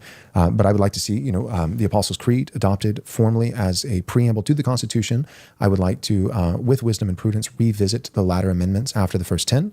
The rest of the Constitution and the first 10 amendments I'm fine with, but I would simply want to get back to authorial intent. So like the First Amendment as it regards not even just freedom of speech, but freedom of religion. I would look at that and say, well, what's the first word of the First Amendment? Congress. So Congress cannot declare at the national level that we are these United States of the Episcopalian Church, of the Presbyterian or of the Catholic Church. Which so is fair. I would say no national church, not because I'm afraid of hurting the feelings of Jews or Muslims or Hindus or atheists, but because I think that we are a nation that it has different expressions and denominations of our common There Lord. probably will have to be a phase right before we go full Orthodox nationalism. There probably will have to be a phase where it looks something like this, where basically you have you can be a Catholic or you can be a high church Protestant or you can be an Orthodox. Like that's it, right? And that's basically what the founding fathers established. And then from there, we'll slowly move towards, we'll incrementally move towards, an Orthodox, nationalistic policies. We'll be nice and subversive and Jewish about it. I wouldn't want the Baptists to be kicked out or disparaged. I wouldn't want the Anglicans to be kicked. So I don't think, and I think that that's what the founders were assuming. They were recognizing this is a pan-Protestant nation. And at the time with Maryland, there was a Catholic presence as well. It was the Minority Report, but it was present. And so I think that that's what they were concerned about. I don't think they could even conceive of, when writing the First Amendment, we're carving out space for Muslims 250 years later. Right. I don't think that was, I think they were saying— I pointed this out, guys. Want— Joseph Story's commentary. Go read Joseph Story's commentary on the First Amendment. He explicitly says what Joel is saying right here, that it was for different Christian denominations. That's it. He specifically names Islam, Judaism, and secularism. He says it wasn't for those things. It's not for Judaism, not for secularism, not for Islam. It's for Christianity. That was what the First Amendment was written for.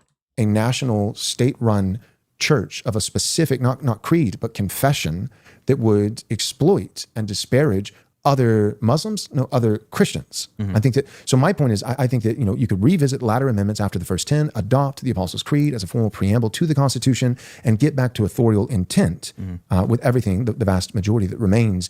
And that would be fine. But then the biggest missing ingredient would still remain. It's not the paper. It's the will. The people and the will. Like, can we, so right now it's funny because it's like, I'm not against the Constitution, but I regularly find myself spurring on our politicians to be willing to, at times, go against the Constitution to save the Constitution.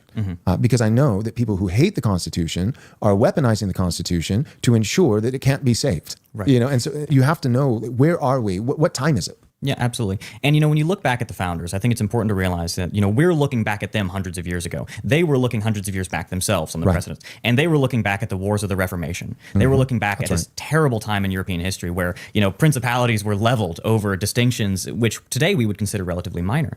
And to them, I suppose, a denomination... Yeah, someone said that Joel did an anti-EO stream. He hasn't done anything anti-EO since then. He and I had a back and forth back then, and then we've been sort of friends, and we honestly, he hasn't really done anything since then. War between faiths seemed likely possible. All Christian faiths, yes, but still immense hostility nonetheless. Yes, so that seemed like a greater issue to them than perhaps they couldn't imagine what has happened with immigration and demographic decline. So we need to understand that their intention was not their intention was to keep the nation unified. Their intention was to have domestic tranquility, and they sought to do that by having this sort of limited religious freedom that avoided these sort of internecine conflicts.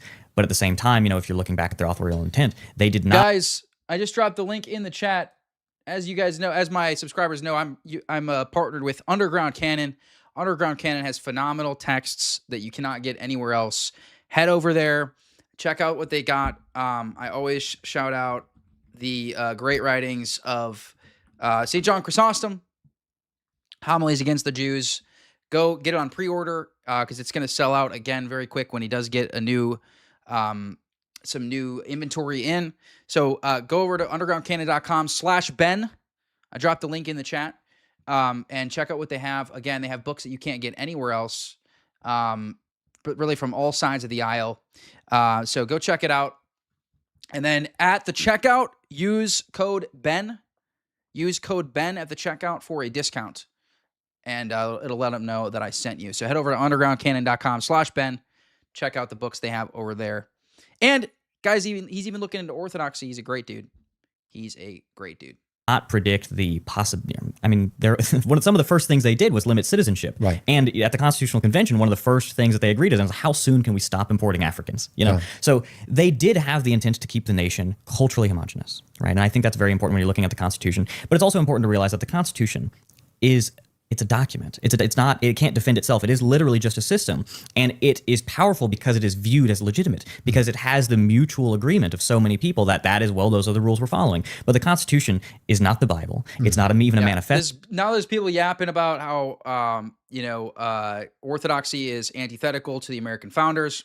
Take it up with Philip Ludwell III, who was literally an Orthodox Christian, who was a founding father. Take it up with John Paradise, who was the first naturalized American citizen, who is Greek Orthodox. Take it up with the 1,400 Greek Orthodox Christians that were in St. Augustine, Florida in 1768. Take it up with the Russian Orthodox that were in Alaska before the founding of America.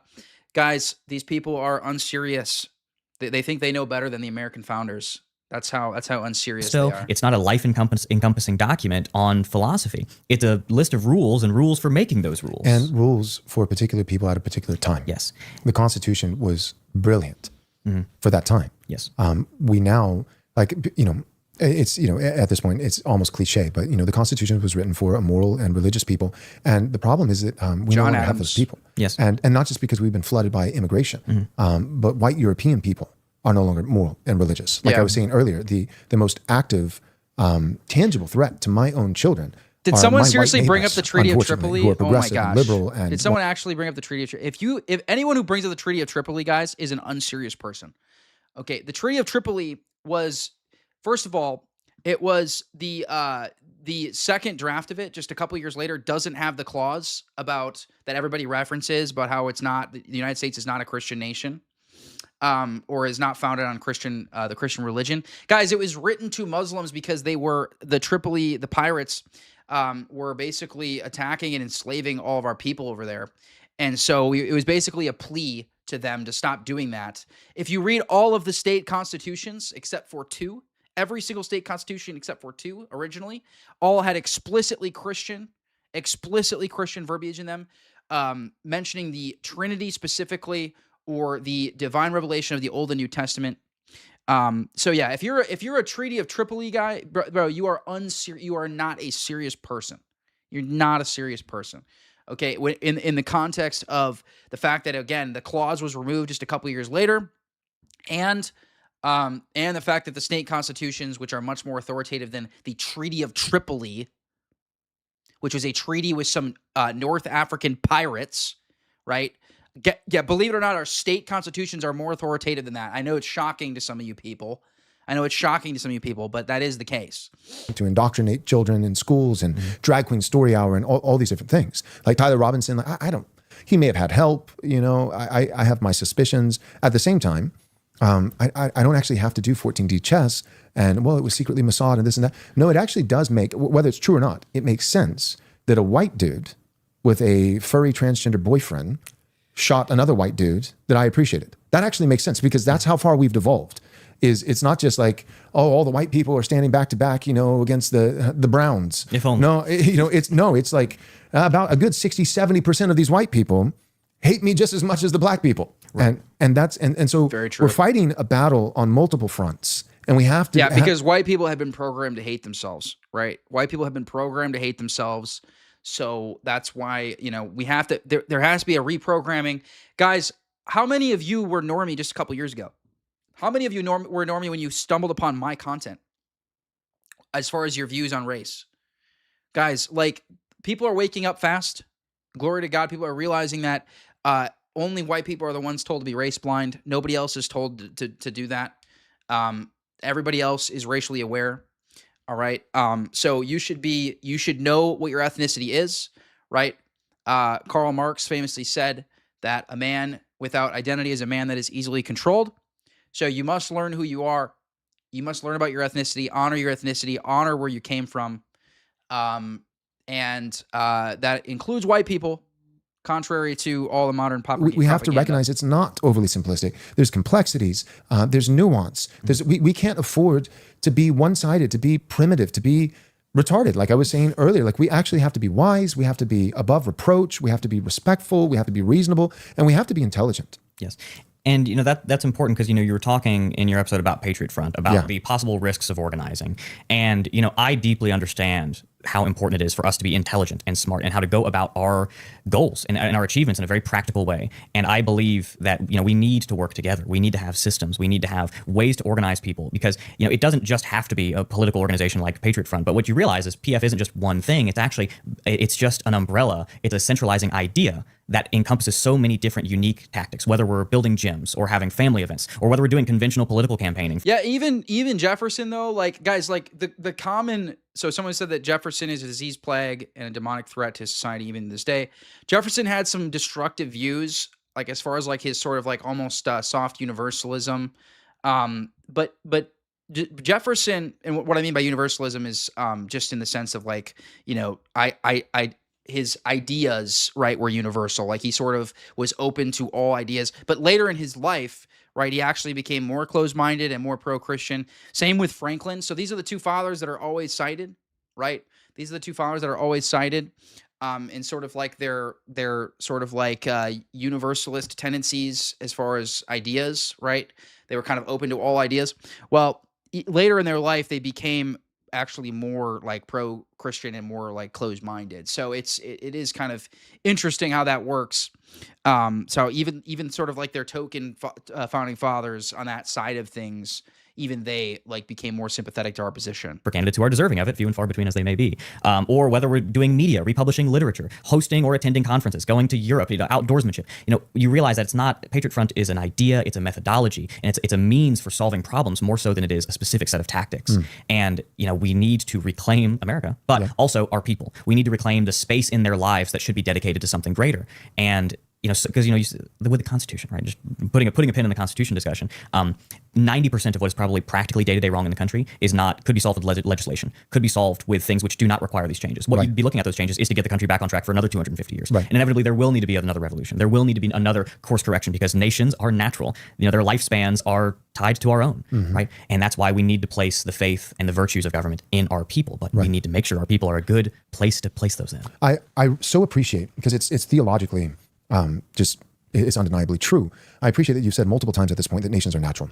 I think that a lot of Christians, who I love, one of their problems is they're actually giving way to an ancient heresy known as Gnosticism, which is, in a nutshell, is the inclination to over-spiritualize everything. So the Gnostics, the early Gnostics, like the whole book of 1 John in the New Testament is... Because even Jefferson, guys, in his famous separation of church and state letter, you know what he's writing to?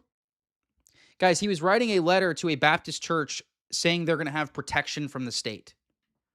That is what he was talking about when he says separation of church and state. Not the modern understanding, right, where there's no influence of the church over the state. He was promising this Baptist church that they would have protection from the state because there's separation of church and state. In other words, saying that that they're separate entities. That doesn't mean there's not overlap, right? So even that like letter is often butchered. Much of it is written against not just heretics, but of a particular stripe, namely Gnostics, that would speak of these enlightened few, the elite who have But had John some Jay, kind of like someone like John Jay, was obviously a much better like founding father. mystical experience and are now in the know, and they were scaring the hell out of the church there that John is writing to under the inspiration of the Spirit, making them think like that God has visited us in a dream and in visions, and he's downloaded to us this special mystical revelation. Gnostic comes from gnosis, secret knowledge. We have this secret knowledge. And John, as an apostle of Jesus Christ, is writing to them and saying, no, I'm not withholding from you. Everything that Jesus has revealed to me, I've said it out loud. I'm not hiding my spiritual power levels. I promise there's not some mystical, over-spiritualized experience that you guys have been neglected from. This is the truth. This is who Jesus was. I was an eyewitness to the resurrected Lord. There is no special knowledge. And another element of Gnosticism is the Gnostics. It's not the name of this interview was... it's Wh1te. It's right here. It's NXR Studios, and it's Wh1te nationalism versus Christian nationalism. The spiritual, it's right up here at above the top. the natural, because that is, I think, innately Christian, right? That the soul is of more value than the body. But even within historic Christian theology, we believe in a final physical resurrection of the dead, so that the final state of mankind, both in heaven and in hell, will not just be spirits floating on clouds, but actually a I'm not saying, dude, and I'm not defending Jeff. I'm just saying that he became more sympathetic and more closed-minded. I'm not saying he was like a Christian. I'm not saying that Jefferson was like this good Christian. That's not what I'm saying. Like Jefferson was problematic. I agree with you, dude. I agree. I'm just saying that even their like token founders, these sort of like secularists, didn't actually agree with them. Soul rejoined with the body, existing forever with the risen Lord, who also, the Lord Jesus, second person of the Holy Trinity, has a body. That's the whole incarnation, is that he took on flesh. The Word, the Logos, it's eternal, and Spirit, took on flesh and dwelt among us, the two natures of Christ, both divine and human. And my point is that when we think of nations, a lot of Christians, well-meaning, they want to over-spiritualize everything, but nations are actually belonging to the natural kingdom and not the spiritual kingdom. And God himself testifies to this. Acts chapter 17 says that in the case of nations, that nations were God's idea, not man's invention, that he sets both their times and their borders. And even if we track back to the table of nations in Genesis chapter 10 and 11, the Noahic covenant in Genesis chapter 9, and the Tower of Babel, a lot of Christians view nations, and they do the same thing with the distinctions between male and female, right? The feminist progressive Christian, and if you're listening to this on Apple or Spotify, I'm the biggest air quotes I can muster, Very Christian, but the feminist Christian is going to say that patriarchy is simply a consequence of sin, the fall. Whereas I would say, no, the consequence of sin is not male headship. The consequence of sin is that male headship would have a temptation to be overly domineering, and that women would buck against masculine leadership and not like it. So the curse of sin is not patriarchy, but feminism. Same thing. Now going to nations, people look at the Tower of Babel and say, see, God dispersed the peoples and supernaturally caused them to speak in different tongues so that they moved to different corners of the earth and developed, and this division of nations is actually a result of the pride of trying to build this tower that would stretch to the heavens so they can make a name for themselves.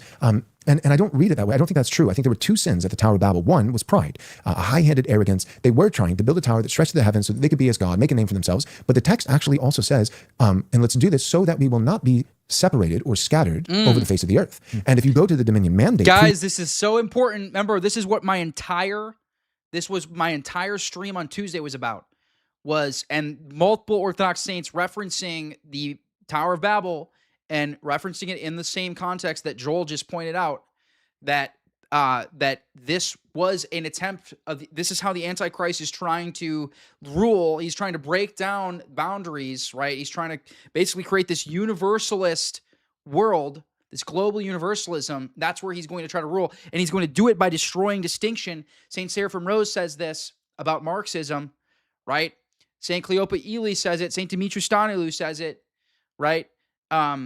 Father Elder Athanasios says it. All of them are saying the same thing that Joel is saying right now about the Tower of Babel. The Tower of Babel, all the way back to Genesis 2, Genesis 3. One of the commands of God to Adam and Eve was to be fruitful and multiply and fill the earth. So I believe that even if sin had never entered the world in Genesis 3, or this particular unique sin in the Tower of Babel, this high-handed arrogance, what would have happened naturally in natural categories without sin and without the curse is that the sons and daughters of Adam and Eve over time and throughout subsequent generations would have explored, would have expanded, and would have been separated through geographic barriers that God himself called good, that he built into the fabric of creation. These people separated for 500 years now by this mountain range or this river or this ocean and developed naturally different dialects, which would have evolved into different languages and different cuisine and different cultures. And maybe once every 500 years there'd be because death was a result of sin. And so there'd be every 500 years a pilgrimage, all the peoples of the earth coming back to see great-great-grandfather Adam, and hear the story of him and his wife Eve walking in the garden in the cool of the day. But they wouldn't have been at war. There would not be hostility, but there would be distinctions. Guys, please like the live. Please like and subscribe. We cranked it up to 1.5 speed.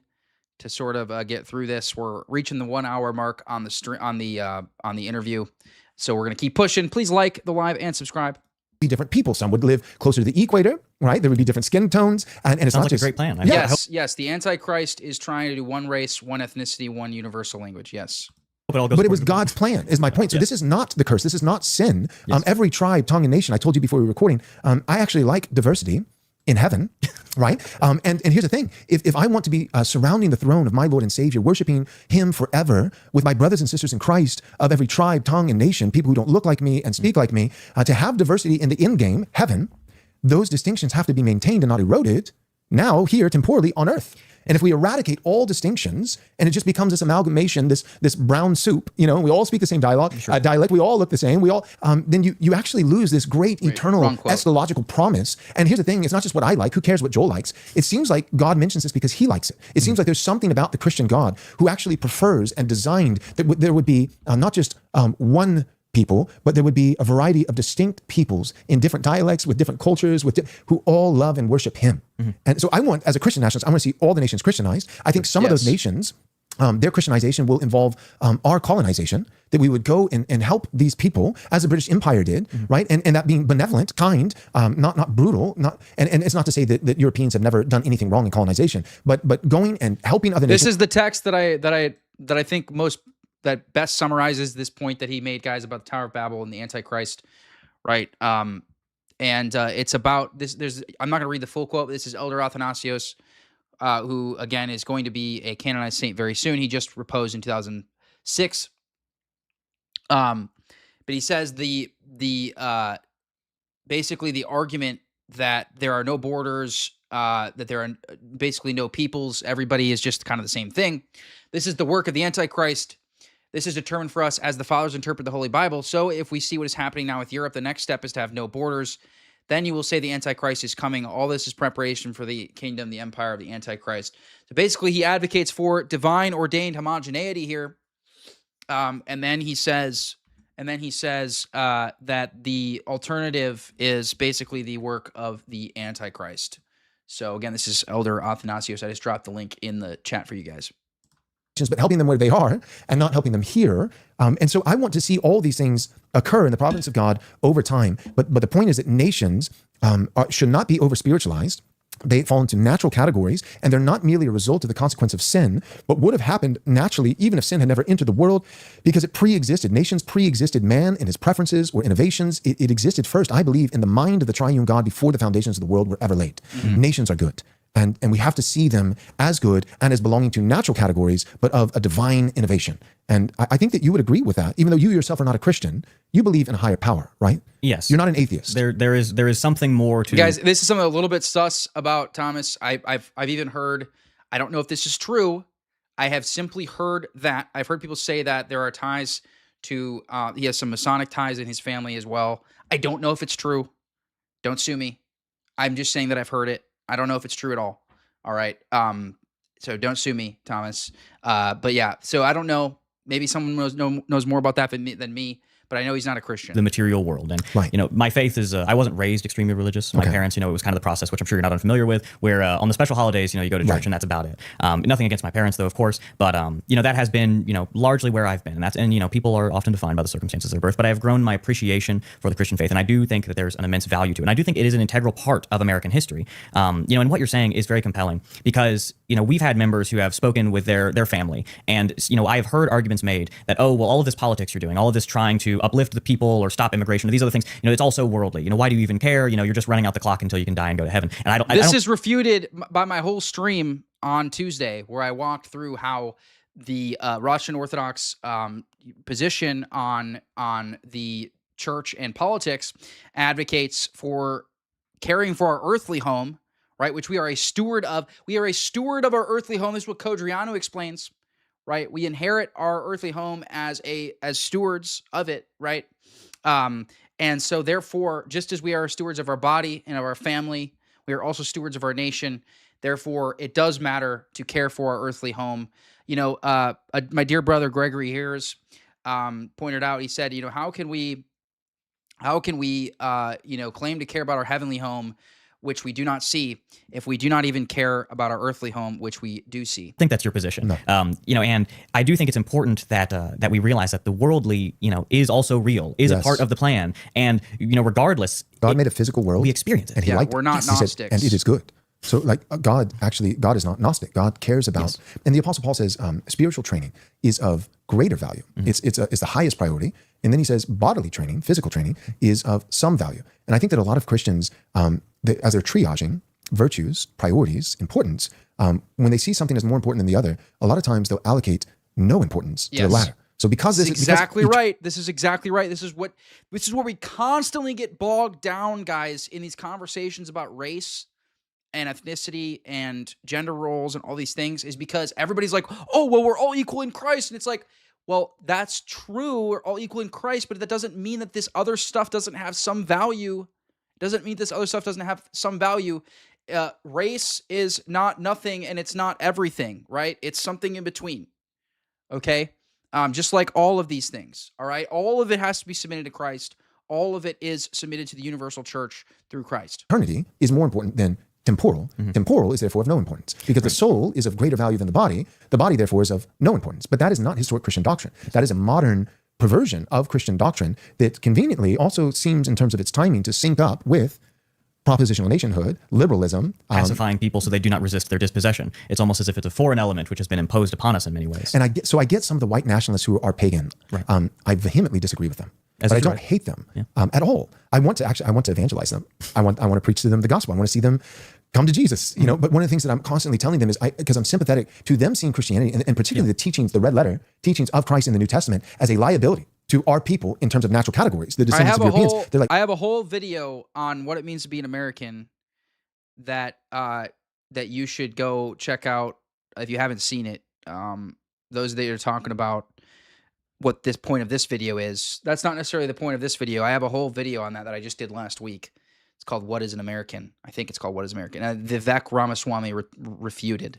Go watch that. Go the extra mile. Love your neighbor. The good Samaritan who helps somebody who's outside of his people, and he's the one who's commended. All these teachings, Joel, are they're literally the recipe for the suicide of white people. Right. And so I see that, and I'm sympathetic. And so what I'm trying to constantly convey to white nationalist guys who are a little bit more interested in Thor and Odin than they are Jesus is I'm saying no. It's the Christianity is not the liability. It's the modern liberalization of Christianity that has become the poison to natural categories and a nation's prosperity and its health and its vitality. It's not Christianity. It's the perversion of Christianity. And I know this and can defend this because all I have to do is point to pagans. No, I can point to every Christian ever until pretty much the 1960s. Yeah, exactly. And all of them believed in race.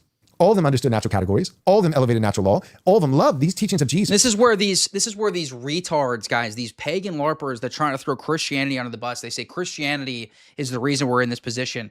How stupid? Have you never picked up a history book, dude? Have you never picked up a history book?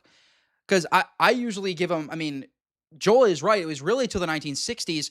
But, we could even say maybe a couple hundred years back was when it really started. This sort of modernism seeped in, but it really didn't really actually happen until the 1960s. He's absolutely right about that. So how can it be that Christianity is the problem? And even Jared Taylor has made this point. So these pagan LARPers that are anti-Christian, they think Christianity is the problem. You guys are retarded. Pick up a history book, dude.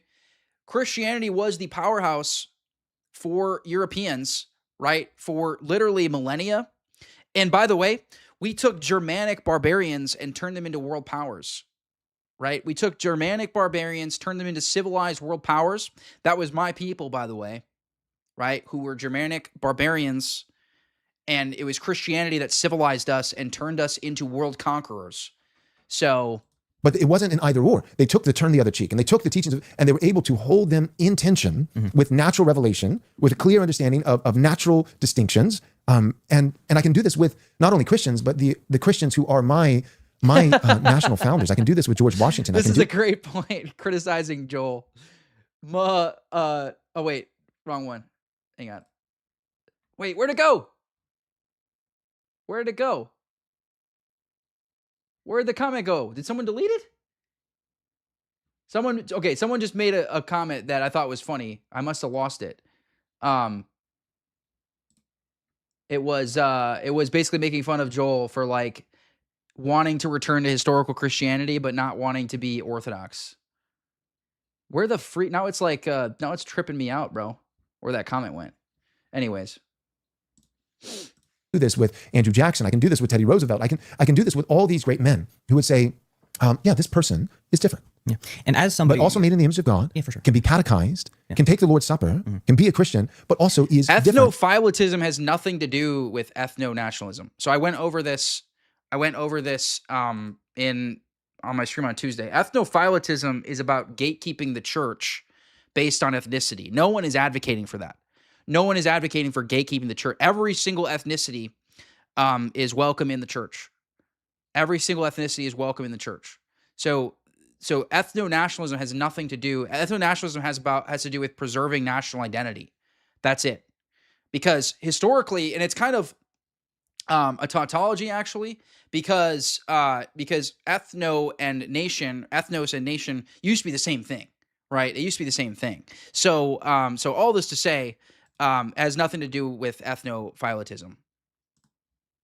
Which, by the way, ethnophilatism was condemned because Bulgarians were trying to appoint only Bulgarian bishops. And as I've pointed out, not every patriarch even signed off on it being a heresy.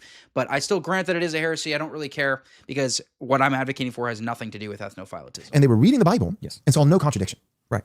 No, and as somebody who is, I'm not currently a participating member of any organized religion. So, and it's my job as the leader of the organization to represent these various men, right, who are either, and I mean, there's three categories in the organization: either you're some type of Christian, or you are some type of, heathen or pagan, or you're neither, right, and just broadly not religious. With neither, real quick, does that allow for the agnostic, or does that allow even for the atheist? So, in my experience, atheism. I don't like. This is obviously where I would disagree with Thomas.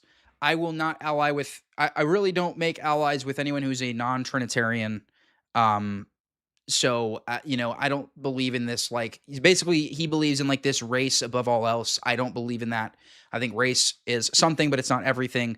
Obviously, I believe the Christian faith is above all else. So I will ally with other Trinitarians who are politically minded, but that's about as far as I'll go for allies. I sort of might have like a tolerance relationship with like a pagan who is like sympathetic to Christianity, or like a Mormon who is like sympathetic to Christianity or something like that.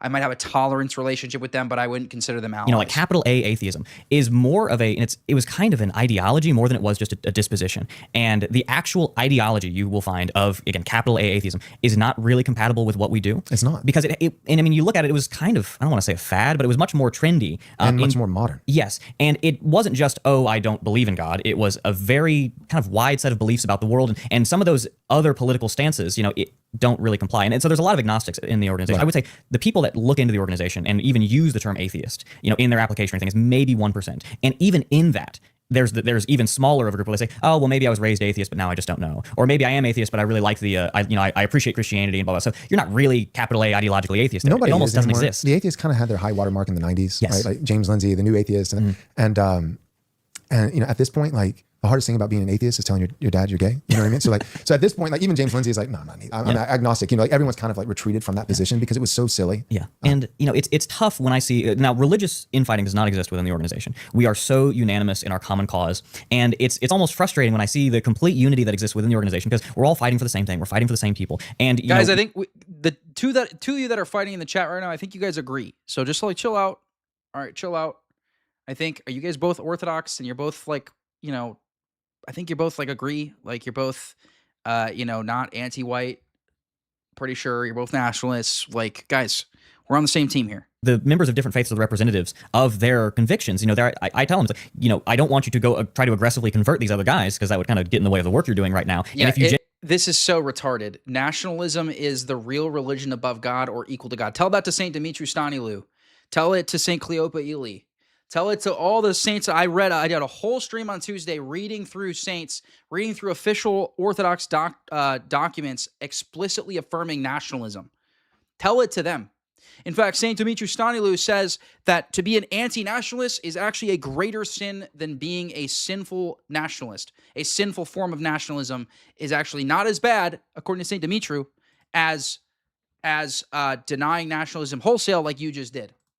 So go watch my stream on Tuesday. Genuinely want I them to bury come over to you your on side, then be the best representative, right? Be the best you can be, represent your ideas. But then you step out onto, you know, the internet space, and everybody's just, and it's like, oh, well, here's an example of a pagan who has rainbow hair and is a homosexual. Oh, well, here's an example of a Christian who has rainbow hair and a homosexual. It's like you both have so much more in common with each other than you do these other people. And, you know, there is this broader, you know, virtue that you're touching into, and But that's not a real, bro. That's not a real Christian then. If they're you know, operating in that that's not even close to anything, you know, as far as historical Christianity. Common throughout European civilization for thousands of years.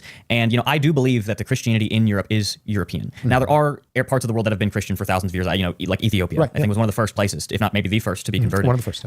You know, but I would still say that, you know, that the Ethiopians have had an effect on their Christianity. Now, even the theology can be the same, but certain lived realities of it are distinct because of the place that it is, because of the way that those people live. Right. And, you know, I think that we need climate to geography has a huge impact. So I think Europeans were shaped. I would say the biggest thing would be 1,500 years of Christendom. So from Constantine to King Alfred and all the way, you know, common case law and all these different things. So I think the gospel shaped Europeans massively. I also think that climate geography shaped, right? You know, when every day in terms of the weather and the climate is the same as yesterday and the day before and the day before, versus living in cold places where you have to have a high time versus low time preference. You have to plan ahead, you know, and that culls the population. You know, your dimwits don't survive the winter. You know what I mean? Like, so that's going to have an effect, even in America. Part of it is interracial marriage. Part of it is Christianization, catechesis. Part of it also, I think, is the brutality and harsh elements of slavery culled African Americans in a way that sub-Saharan Africans that remained there. What I'm saying is that dumb slaves didn't make it. And that's why, even in America, Black Americans here are almost a full standard deviation per capita above the IQ of many African nations. And no, it's like, how do I account for that? I wouldn't consider Mormons to be, I would not go as far as to say they're allies, political allies. Like I said, I would say at best tolerance relationship until we can clean house on everybody else first. But I don't, Mormonism is, there's a certain level of demonic activity in Mormonism that I just am not comfortable with. I think they're primed for becoming Orthodox. You know, I would love to see them become Orthodox. And I think there's a lot of, you know, good Mormons. You know, I love Kai. Kai is great. I want them to become Orthodox and join us in the and fight. For me, it's not just a one size fits all. I would say it's probably a combination of 2 or 3 different elements. One is America is a different climate, a different geography than living right next to the equator in Africa, sub-Saharan Africa. 2, because we have been a Christian nation, and so catechesis and spiritual formation. And 3, because of the harsh conditions of slavery and abuses of slavery. I don't think that slavery was inherently immoral. I do believe that the transatlantic slave trade was immoral, because he probably means like the endangered servitude is not immoral. Obviously, chattel slavery is inherently immoral. I think Joel would agree with that. Man stealing, which the Bible forbids. But with those harsh conditions, the slaves that actually procreated and had descendants were ones that had a little bit more impulse control, who, you know, were not quite as rebellious towards their masters and who were able to make Mormons this great voyage, are also very subversive, a lot like Jews, guys. So that's why I don't trust them. Like they have ties to 3-letter agencies. They have a insane amount of money. They've saved over $200 billion. They're worth more than the Roman Catholic Church, which is insane considering there's only 20 million Mormons in the world. So yeah, they have an insane amount of money, and then they have ties to 3-letter agencies. So I just don't trust them. And harsh conditions and intellect probably played a role in that. And so my point is in terms of, you know, if we're talking about characteristics like IQ, and that's only one, but it's a significant one. I think that how do I account for disparities in IQ among different peoples? As a Christian, I'm going to say one, the gospel plays a role in that. Because religion speaks to biological effects and genetics, right? Every major world religion has dietary restrictions, who you can marry, somebody who's, you can't marry your mom, your sister, but you also can't marry someone who's too distantly related, capital punishment for capital crimes, right? All over the Old Testament, and his line shall be cut off from Israel. And if anyone does this obscene thing, his line shall be cut off from Israel because of the punishment. He doesn't get to procreate and have posterity. We're working on Kai, Aaron. We're working on Kai. He's going to become Orthodox soon. Don't worry. So through capital punishment, through dietary restrictions, through regulations for marriage, through all these different things, every major, not just Christianity, but Hinduism and Islam and all these things, like Somalia. One of the reasons why the IQ average, just speaking in generalities, is so low in Somalia. Guys, please like the live and subscribe. Please like the live and subscribe. If you're not already subscribed to my channel, I'm an Orthodox Christian. I am anti-replacement, anti-Jewish power, anti-Islam, pro-Christ, pro-white. Doesn't mean I'm putting down other people, but I am pro-white. Guys, Elior Watches is freaking sick. Head over to eliorwatches.com. They have these Christian designs that aren't too glamorous, but they're still very high quality and at a good price. I have some of their other brands here too, or their other products here too. They come in these sick boxes. Head over to LERwatches.com. Use code BEN15. I have my own code now for LER watches. So use code BEN15 for 15% off. Again, LERwatches.com. You can support a Christian company. So head over there. Because they've been inbreeding for centuries. And that doesn't really help. No, so, it doesn't. So there's all these different things. And so we probably shouldn't bring 500,000 of them here. But like there's all these different factors. So I only bring that up to go back to your comment about Ethiopia being distinctly Christian for a long period of time, which I would say yes and amen, that's true. But there also is climate, geography, these kinds of things. And that too plays a role. So in the case of Europeans, Christianity coupled with settling coastlands and northern regions with harsh winters and having to face off indigenous peoples, as we're conquesting, and like that also shapes a people in its characteristics and even biological genetic characteristics of IQ. And so it's not a one size fits all. So I want to give as much credit to the gospel, the Christian religion, Christendom, the Lord, as a Christian pastor as possible. But even I, as a Christian pastor, am able to recognize that I'm going to attribute Christendom as one of the biggest factors for why my people are great. Right. I think my people are great. But I'm also going to acknowledge that it's not the only factor, and why we could have two long-standing Christian peoples like Ethiopia and Europe and still see, but wait a second, they both had Christianity for a long period of time, and yet there are still distinctions and disparities. And so I'm able to recognize other factors. Right. And nobody seriously believes that Somalis being important, the people that want to put Somalis in the United States, they're doing so as a weapon of change. Oh yeah, they're sinister. They don't actually believe that these people will assimilate, because they don't even believe that there's anything to assimilate to. And the same thing applies to a lot of these groups that they're shoving in the country. It's a means of revenge. It's a means of ethnic division. And also they just want to translate the entirety of the country into some big, tax farm that they can just hope to get, to get under the supply chain of. And we can believe in a common good. I believe in human rights, within reason, of course, but that I don't believe these other groups have a right to live next to me. I don't believe that they have a right to be citizens. I don't believe they have a right to the institutions made by my forebears. I think that's something which is a privilege. And birthright citizenship was a huge thing recently with the Supreme Court. Right. And hopefully they'll come to another different decision before, like they did with Roe v. Wade. We probably need to get rid of, for that to happen. Yeah, I did a full episode on this, guys. Birthright citizenship. On the Supreme Court. I'll put it on the list. The modern interpretation of birthright citizenship, absolutely insane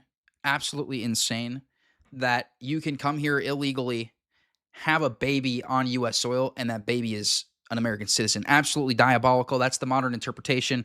Not at all what was meant by the original writers of the 14th Amendment. They said it explicitly. The same author of the 14th Amendment explicitly says it doesn't apply to foreigners. So that being said, what he's saying on birthright citizenship is absolutely correct.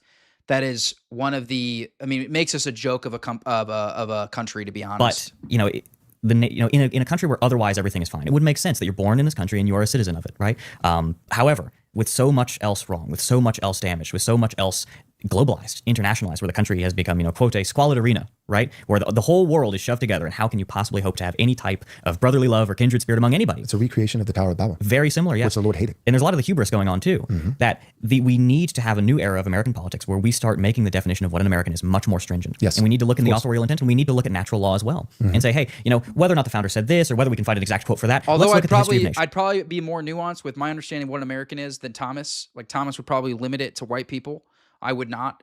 Right? That doesn't mean that that's not a primary stock of what it means to be an American, right? But what he's saying is still accurate, that right now, all being an American is a piece of paper, right? It doesn't actually mean anything. It doesn't demand loyalty. You don't even have to learn our language, whereas historically there was a literacy test, right? So Thomas is right about his criticism. I think he takes it too far. But he's correct in his. If you read the Federalist Papers, that's what they were doing. We don't just have to look back at the founders. We can also look back at the history like they did. And they saw what happens when you shove two distinct people. They literally had to make a separate determination on the Chinese immigrants as to whether or not they would. That was like years later. So the notion that the 14th Amendment would have permitted basically anyone who born on U.S. soil to become a citizen, that doesn't make any sense when they had to have a separate Supreme Court decision on the Chinese. They had to have a separate Supreme Court decision on the indigenous populations.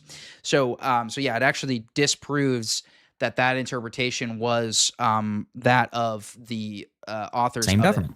It can't represent them. And that's the goal of government. At least my opinion on the goal of good government is to be representative, is to take care of its people, right? Salus populi suprema lex esto. The well-being of the people shall be the supreme law. And that's not that you can't have that in this type of multiracial empire, because there's so many competing interests and the government is so vast and bloated that it just becomes a matter of who can get close enough to the reins of power to start funneling resources to their own people. And everybody's in it for themselves. Right. And even as an American, I believe, we're the rightful heirs of this continent. Things are so divided that I can't even say that, I just want the best for everybody who lives in the United States. Because my interest in just restoring what I believe is rightful will come at the natural expense of the people who are taking advantage of it, who are exploiting it. And this is a nationalist process. And, I think the Pope has come out a number of times and I know there's a lot of, there's a lot of interesting opinions about, the Catholics and the Protestant divide and everything like that. I happily represent and work with both. But I do think it's politically, I work with both. Yes. Because I can think in categories. I can walk and chew gum at the same time. So in my local church, in that sphere, we don't have Catholics. By the way, just about everybody in the far right circles, whether it be trad Caths, high church Protestants, or Orthodox, they all have this same mentality, right? Of working with each other to basically clean house on the greater enemies that we have right now. As officers of the church. Sure.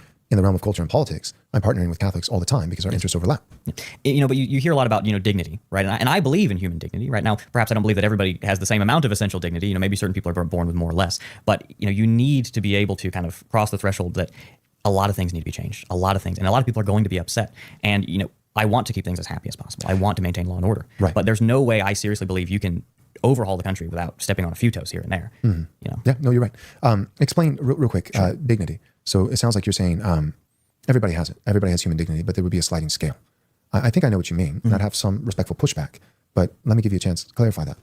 So, and I'm speaking and I'm trying to reach out to the Christian lens of things where, everybody has a soul. I can say that with confidence. And everybody has a right. I believe there are human rights, which extends to, you do not deserve to be tortured. You do not deserve to be punished or killed for something which you didn't do. Right. And being born a certain way is not something which you consciously did. Right. So I think those are fine. Those are accepted and nobody deserves to be punished for those things. However, even if a foreigner was born into my country, right, your citizenship is a privilege. Thanks for the super chats, guys. As always, I'll go over all super chats at the end.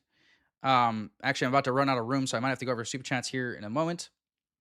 But other than that, please like the live. Please like the live and subscribe if you're interested in this kind of thing, this kind of Orthodox far-right content. Since here is a privilege, and I believe nature's law, which is the law of nations, the law of homogeneity, the law that distinct people. Nature's law is also the law of God. Absolutely.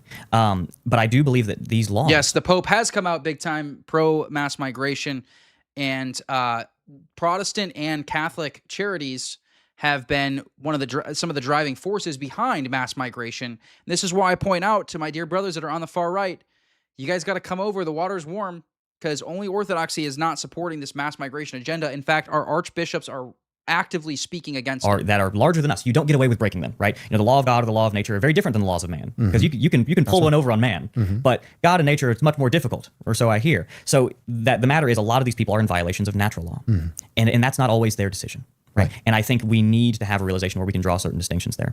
Okay. So I would say in terms of innate dignity, yes, human dignity, I would say, and there's two senses in which we're equal, but only two. Because I really do think that one of the biggest modern enemies of the West is liberalism, and liberalism has, as if that's the car, the engine of that car is egalitarianism. And so I hate egalitarianism. I hate it as it pertains to the sexes. I hate feminism. I believe in patriarchy. I hate racial egalitarianism because it lies to people, not because I hate certain races, but because it's simply a lie. I hate lies. God is not a man that he should lie. The book of James speaks of that. God is immutable. He is unchanging. The scripture says that in him is no shadow or variation or changing. How can we come over when all you do is degrade what we believe in? I was really interested in your content until the chat completely demonized me. Are you the Mormon from earlier? I think we just want you to, inquire into Orthodoxy. We want you to look into Orthodoxy. I'm not sure what you mean by degrading. Nobody is degrading anybody over here. But I mean, yeah, I think there's a lot of problems with, really, regardless if you're not Orthodox, I think there's probably problems with whatever paradigm you come from. That doesn't mean I'm degrading you. Just asking you to look into Orthodoxy. Pretty much all of us came from a non-Orthodox background, by the way. I was a non-denominational, and my dad is a pastor, and I converted to Orthodoxy. So just all we're saying is, give it a chance, give Orthodoxy a chance, look into it. That's how basically all of us in this chat were once God not is Orthodox. Light and truth, and God cannot lie. And egalitarianism is constantly lying to us. And so I despise that. There is a sense in which I believe all mankind is equal. Two senses. One, in the sight of God, the eternal sense. I believe that all people have an innate human dignity before God. And I believe that all people who are citizens of a particular country should have equal rights under the law. And that's about it. Other than that, equality is a myth. It's just a myth. It's not that I don't, it's not a preference. It's not that I like equality or dislike it. It's just not true. Right? Like I like purple horses as a concept, but there aren't any, they're just not real. And so for me, because of the Imago Dei, made in the image of God, in that eternal sense, I believe all peoples are equal in the sight of God as human beings with innate dignity. That said, I believe that because of the curse of sin that has affected all mankind, yellow, black, white, I believe all mankind, the image of God, a vestige remains. It's not utterly lost for any people. But the image of God through sin has been tarnished for all people.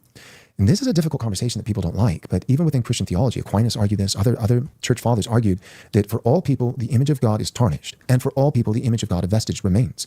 But in its tarnishing, it has not been equally degraded in all people. And we can look at certain people and say, and not even in a fatalistic racial determinism standpoint, but we can say for this particular people, because of their particular actions and choices over subsequent generations for centuries, the image of God, which still remains intact, has been further degraded. They have defaced the image of God within themselves to a greater degree than another particular people. Yeah, I would agree that I said this earlier, that Mormonism is demonic. I said degrading. I don't believe we should be degrading, anyone that's Mormon here. But I mean, obviously we should point out the demonic influences that are over their religion. And I would like to root a lot of that in fidelity to Christ. I think that that because of 1,500 years of Christendom, that the image of God, which I believe is actively and presently being defaced by Europeans among their own people, was sustained and upheld and elevated longer and more thoroughly because of being Christian nations for so long. Whereas other pagan nations that have never been Christianized, or much more recently Christianized, there could be a further defacing of that image. And yet, the vestige of the image of God remains still intact and present in all people. And so that's the way I would articulate dignity. Human dignity is equal in the sight of God. In one given nation should be equal under the law. Outside of that, in temporal categories, some peoples have defaced. So there, for instance, there's one white family in America that has been inbreeding for generations at this point and can now only communicate in cliques with one another. Jeez. And I would say the image of God for this white family has been further defaced. Does that mean they're subhuman? No, they're still human. An image, a vestige of the image of God still remains. And yet I would look at them and I would look at George Washington and I say one of these things is not like the other. Absolutely. So would you agree with that? No, does that articulate your view? No, I would say that makes sense. Yeah, and I've pointed out, guys, inbreeding is a huge factor, and that's a big reason why these Muslim, nations have been so degraded, right, is because they've been inbreeding for literally 1,400 years, right? And there's ramifications for that. When your great grandparents were cousins, and every single marriage ever since then were cousins, like there's going to be a degrading of your intellect, right? And to an extent, your humanity. You are still a human, but there is a degradation there, and it's undeniable, and it's most evident in IQ. So like this is why Muslim societies are not able to produce world powers anymore without LARPing our technology. And when you're talking about, and as a nationalist, and I believe, you are a Christian nationalist, but a nationalist nonetheless, is we need to be able to view people as groups, right? Yeah. We need to be able to understand that these distinctions exist. And, which by the way, St. Paul agrees with. St. Paul said when he's talking about the Cretans, right? He says all Cretans are liars and deceivers and gluttons. He literally calls them fat.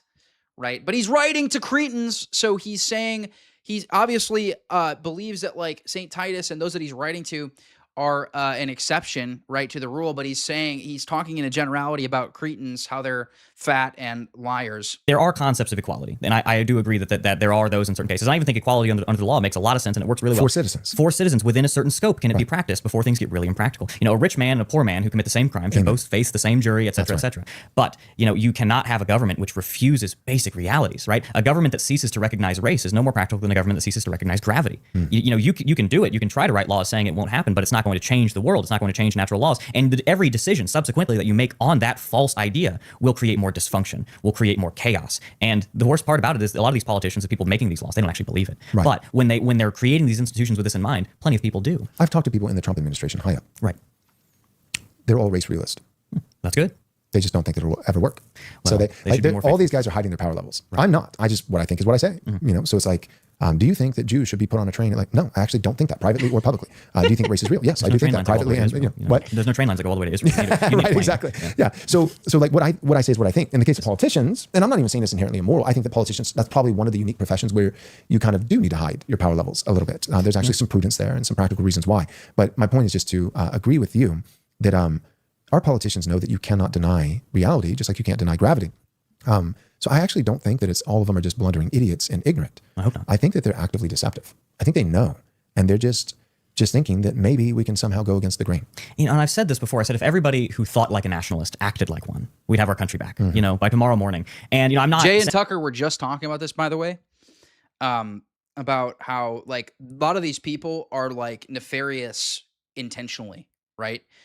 This is not accidental. They're not just idiots. Like these world leaders that are taking great nations are not idiots. They are intentionally destroying the nations they live in. Saying that some of the people in the administration or people that you've spoken to, I believe there is a time for prudence. I do believe there is a time for implementing things slowly, because slow progress can be very steady and can stay. But at the same time, and it's the same thing with doxing. Now if they doxed everybody, then we win, because you just realize how many millions of us there are, and there'd be nothing left to lose and nothing left to reveal. But you get into a situation, kind of like how you talk with politicians, they never stop campaigning. You get into a situation where everybody knows it, but we're not allowed to say it, and then maybe we just keep, and we can only manifest this very superficial change. And like I said, I'm sure these people that you've spoken to, they're probably doing some very good things. But me in my job, in my role as a nationalist, and I'm something of an agitator. I'm something, when we do the demonstrations, and getting all the way back to the 4th of July demonstration, these are spectacles. What I'm doing is I know that I'm going to be the head of a news cycle, and I can prepare for that. A lot of people don't get that chance. I know that I'm going to create a news cycle, a spectacle that's going to agitate people. It's going to inspire them. It's going to enrage some, right? But it's going to kick up a bunch of dust in the water,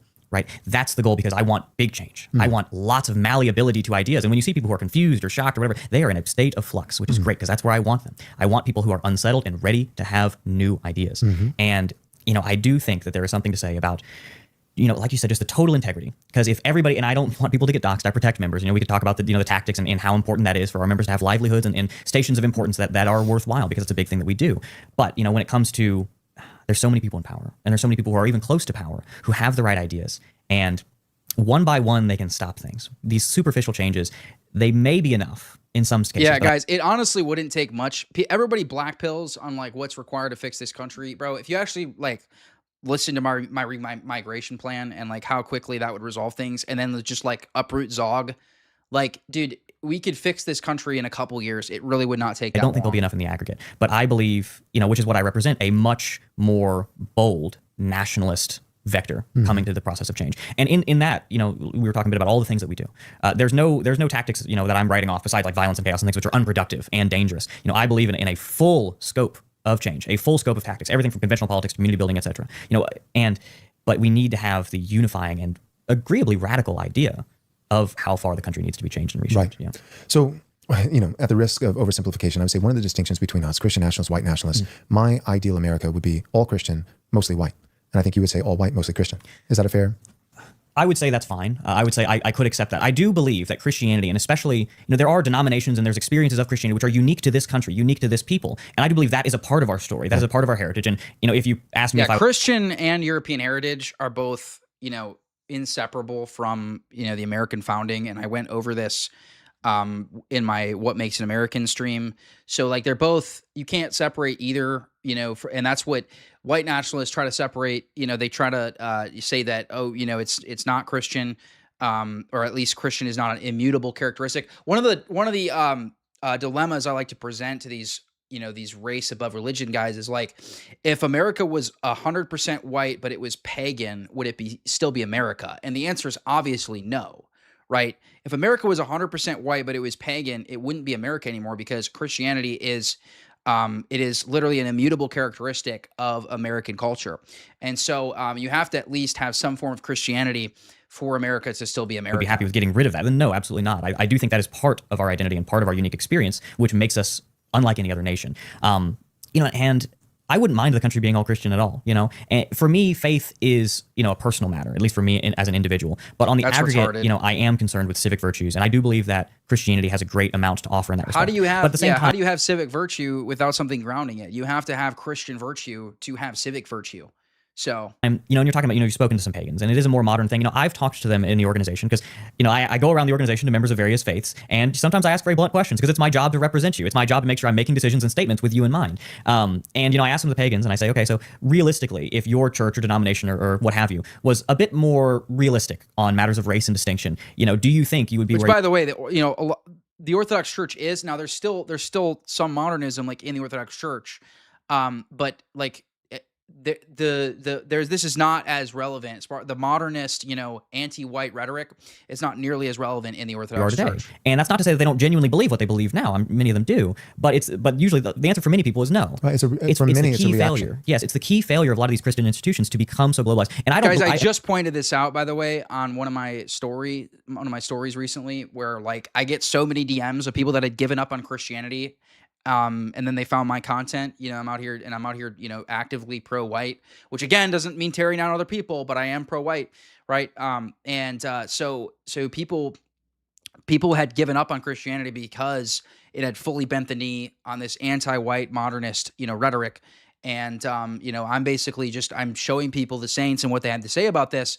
And, how historical Christians talked about it, and it's giving people hope again in Christianity. I believe you can totally recognize the almost hostility of some modern Christian institutions while separating that from the core theology. From historic Christianity. Because I want to make a charitable judgment there, but at the same time, I heard a story about, some charity that would sooner shut down their efforts, a Christian charity that would sooner shut down their efforts than deliver them to the Boer refugees from South Africa. Wow. It's like, that is so insane. That cannot be the result of anything other than... No, you're right. I remember that. I remember that story. It's like, hey, you help refugees. There's 59 white refugees for the first time ever. Yeah. And all you have to do is help them, and then you can keep helping the millions and millions of brown refugees. Nope, can't do it. Shut down. Like Christian. And it's like, and that's not even like crazy. That's not even we're Christian and we're not willing to have recognize nationhood as being blood and soil or whatever. That's just helping people. We actually just hate white people. We hate them. Yep. And I'm sure you're still happy to say that yes, you blame which is people antithetical to Christianity, by the way. How can you hate an entire race of people? How can you hate an entire race of people? This is why I get frustrated with these subversives that say that there's no such thing as white. There's somebody in the comments doing it right now. It's like, well, okay, why?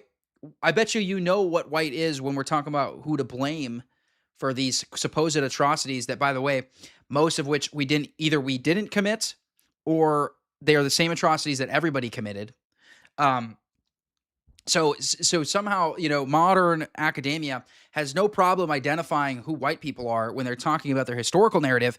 But in the modern sense, they, for some reason, then will also say, kind of on the other side of their mouth, they'll say that white people don't exist as a real category in the church for these things. Mm-hmm. But at least to me, I understand. And I understand in a lot of ways. And I've even heard stories of men who have been, I don't believe for smaller churches it's not excommunicated, but essentially ousted. They're no longer welcome in the churches that they may have grown up around. And I think as we reclaim our institutions, I do think the churches and these other institutions are a part of it. And we are going to be going through the process of conquest and reclamation in many areas at once. So just to answer your question, I want my country to be American. Right. Mm-hmm. And I do understand that Christianity is a part of America. Pretty big part. A very big part. But at the same time, do I understand that it's not absolutely everything, and there are elements of our culture. And I do think, I don't want to... It's not absolutely everything, but it is the most important thing. Theocracy. I do believe... See, I do. We'll talk about that, but go ahead. We can. Yeah. I do believe that the government should not... So it depends on how we define theocracy, right? So like, if you mean by theocracy that the church and the state are the same entity, I would be opposed to that. If you mean by theocracy the church has influence over the state, I would be in favor of that, right? Those are not the same thing. Have an official religion, we talk about this, and I'm fine with state churches, I suppose. I don't know how close we are to that reality. I don't think it's practical, but constitutionally it actually would be permissible. Yeah, I don't know if I would oppose it legislatively, but I do believe that there is something to be said about it. Once you cross a certain threshold, and do you think heresy should be illegal? I do. So real quick, I'll make it short. Please. Theocracy versus ecclesiocracy. I do not want a church-run state. I don't want any church, be it Protestant, Catholic, Eastern Orthodox. I really don't. Because it's too worldly and it diminishes. Orthodox mentioned, W. Joe. Just because I do actually believe in the separation of church and state in terms of spheres of power. And I think he and I have the same view then. And theologically, from a historic Christian perspective, this would be the doctrine of two kingdoms. And so it goes back to natural versus eternal and spiritual, and that there is the common kingdom, and then there's a kingdom of grace. Like in the church, I'm trying not to be, as a pastor on Sunday, I'm trying not to be overtly, or over the top political. It's word and sacrament. That's a great point, guys. This is what I love about the Orthodox Church. You almost never hear politics talked about in the Orthodox Church. You almost never hear politics talked about in the Orthodox Church. It's about the spiritual life. That's what church is for. Church is for the spiritual life. I got to go over super chats now because I'm jam-packed on my my little chat thing here. Orthodoxer88 says, Patriot Front are great dudes. Reclaim America. I agree. We should reclaim America. Thank you, Holly, for the 6-7 jewels. Thank you, Blaze, for the 200 jewels. Thank you, Seraphim, for the super chat. Locke says, has anyone approached you about debating Corey Mahler? You got brought up the other night during iHypocrite stream. I got brought up. I can message iHypocrite. I can message iHypocrite and see what that's about. I don't really have any interest in, I mean, they're having this back and forth about like, you know, whether a black person can be sanctified. I don't know. They're having some retarded back and forth on Twitter these days. I don't really, to be frank, I don't know if I'm really all that interested in being part of it.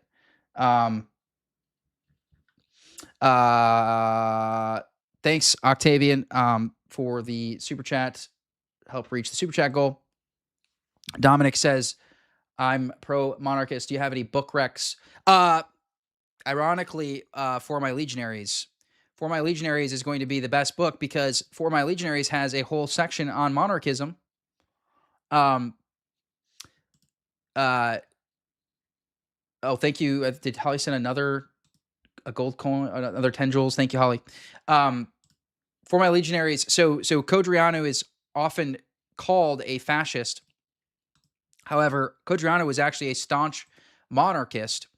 And so he actually has a whole defense of monarchy in there, which is very good. So even though he was a corporatist, he's actually building his economic model off the medieval guild system. So you should read For My Legionaries because that's particularly I'd recommend this copy of it because it has good commentary. Get the one that has St. Michael the Archangel on the front. That'd be a good book for you if you haven't read it. Heavenly, right? When we gather as a congregation on the Lord's Day for worship, it's worship, and it's heavenly, it's eternal, it's the spiritual. Monday through Saturday. Guys, any other super chats? I'll go over at the end of the stream. It's 40 minutes of, it's 1.5 speed, so we should be done probably in half an hour or so. No. I don't know if I'll do a members only live stream today because the actual stream is going so long. It's political, it's cultural, it's natural, it's temporal. But here's the thing: in both instances, Joel Webbon Monday through Saturday and Joel Webbon as a minister behind the pulpit on Sunday is in both instances I'm still a Christian. So it's not like I'm a Christian on Sunday and then I'm not a Christian. No, I'm a Christian political and cultural commentator 6 days a week, and then I'm a Christian pastor 1 day a week. So when I say I'm for theocracy, the way that I would articulate that simply is I would say I want a separation of church and state. I do not want a separation of Christ and state. So when I think theocracy, theos, God, I actually do want a God above the state because I don't believe it's whether but which. If there's not a God above the state, I think Joel and I probably have the same position then the state becomes God. And I think we've seen a lot of that. I don't like that. Or if the state itself does not become God, then it's going to be some other deity. And then it's simply a matter, is it going to be the Jewish God, the Islamic God, the Hindu God, or the Christian God? So the reason why I say I'm pro-theocracy is because I don't believe it's a matter of whether but which. I think it's inevitable that there's going to be some kind of religious ethos that the government can't help but embody. And so it's either going to be statism, but with very clear religious tenets. It's the religion of statism that is very agnostic or atheist. It's not neutrality. Religious neutrality is a myth. And so I believe I already refuted this notion earlier that Scots and Irish didn't count as white. Literally utter nonsense. We have founding fathers that were Irish. Just utter bullshit. It's all propaganda. It's not true. I went over this in my What Makes an American stream as well.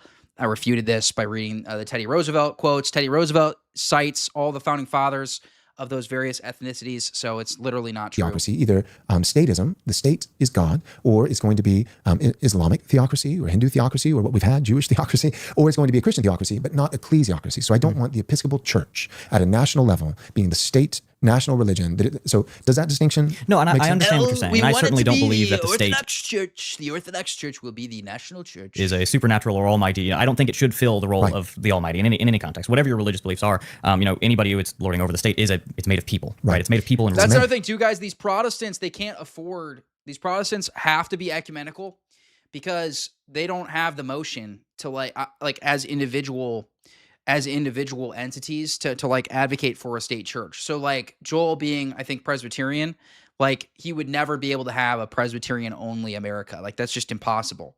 Like they just don't have the motion for it, right? Whereas we actually have Orthodox nations, right? There actually are Orthodox nations, there's Catholic nations. So like you could have that in America eventually, just like you did for Russia, for example, which is a similar size as America. Absolutely. I do think there is something to be said about and I do think the concept of like a civic religion, something which is not Christian, but instead born out of the state. I do think that in any literal concept would be impractical and probably not a good idea. Oh, is he I do Baptist? think Oh yeah, he's Reformed Baptist, isn't he?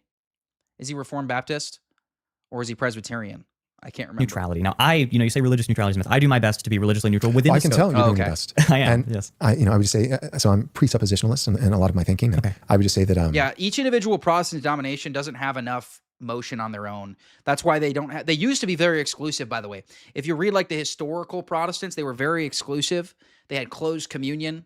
Like you couldn't be a Presbyterian and commune with Anglicans like you can today, and vice versa, right? Only the Lutherans, by the way, actually preserve that. The Lutherans still have closed communion, so props to them.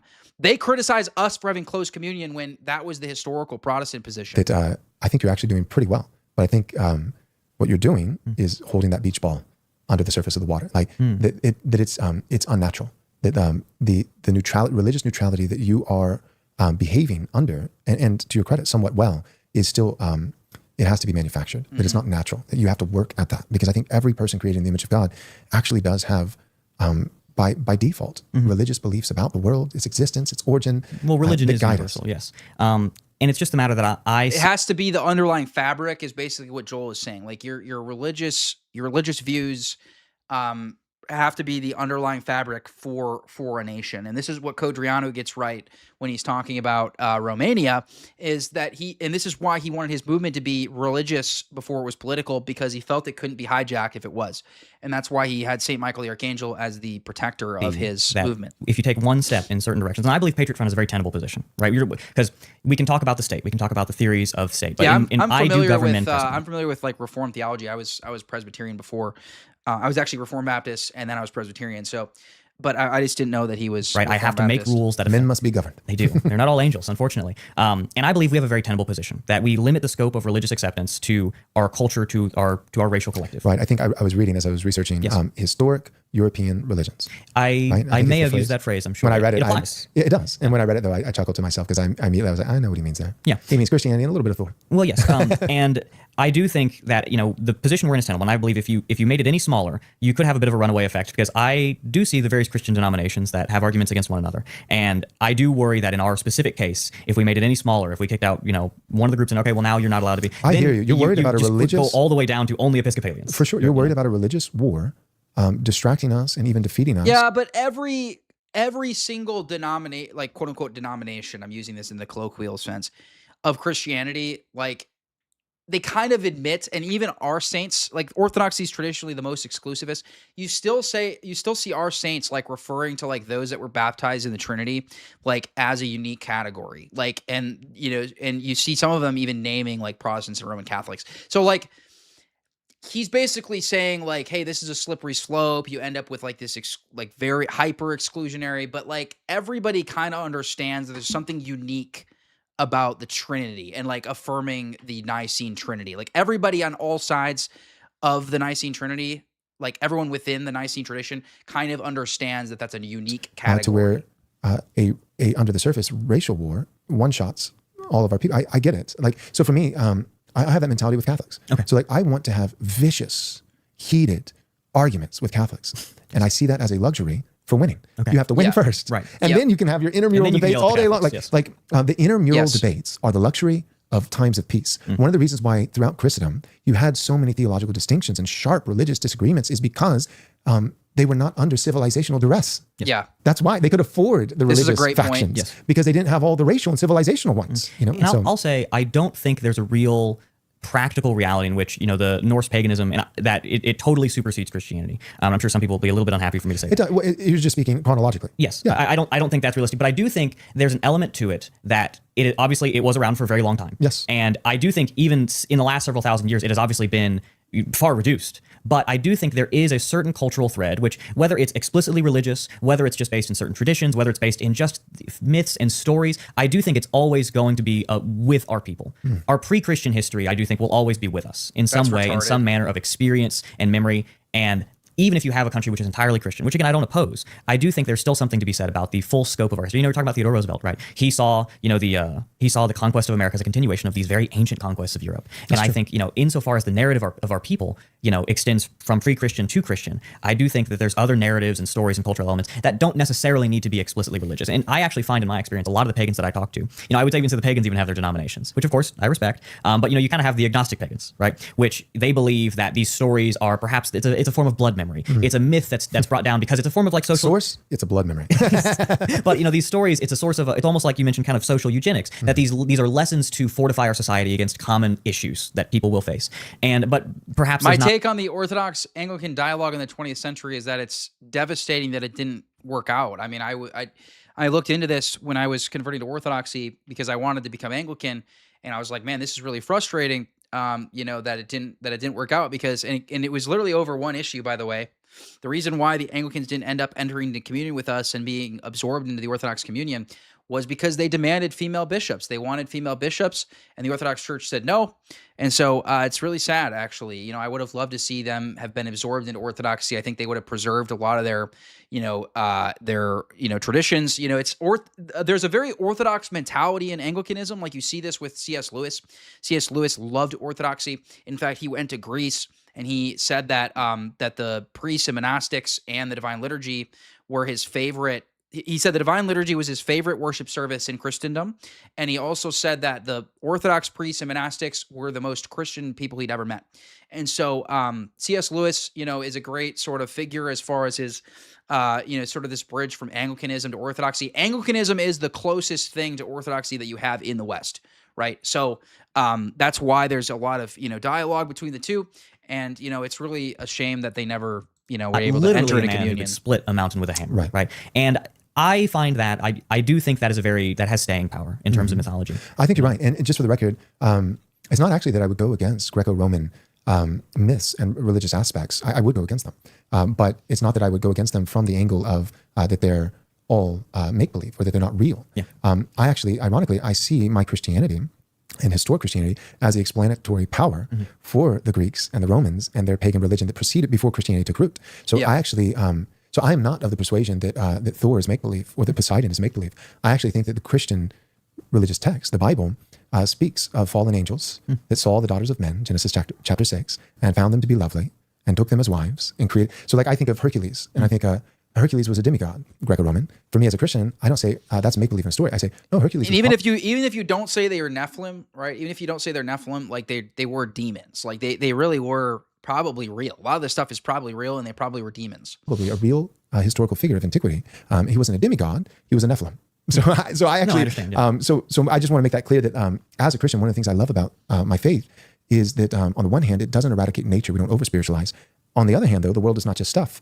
We're not materialists. This is, by the way, in the book I recommended earlier, Religion of the Apostles by Father Stephen DeYoung. It talks about what he's referencing here, as far as like the little g gods that were, over all these different nations. So you should go check out, again, Religion of the Apostles by Father Stephen DeYoung, because he covers this. Spiritual. He covers like everything in that book, by the way.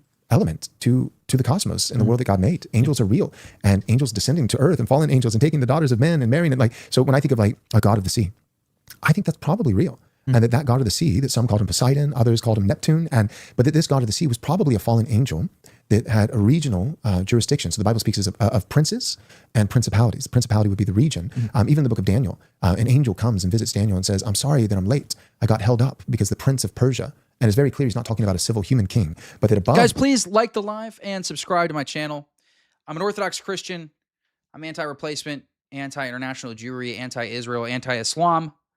I love Christianity. I love Jesus. So please give me a like and subscribe if you're into that. And if you want to support me monthly for a future potential political run, you can sign up for memberships, or you can donate to me at my Super Chats or my Venmo, which is in my this human king. There was a spiritual entity that was relegated to a geographic region, namely Persia, that was ruling and reigning. This angel, to get to Daniel to deliver a message from the Lord, had to do spiritual warfare and battle with this spiritual entity, the prince of Persia, before he could arrive. So the idea that that Lucifer, in rebelling against God, and a third of the angels with him were, and the good book literally says, but woe to you, O earth, for the devil has been cast down to you. So these fallen angels didn't just go into the 17th dimension or evaporate into the ether, but actually fell to the world and had real power, right? Satan is referred to in the scripture as the prince of the air, right? The power of this age. And so the idea that Satan and some of his specific minions who followed him would have regional powers over this mountain range or this ocean.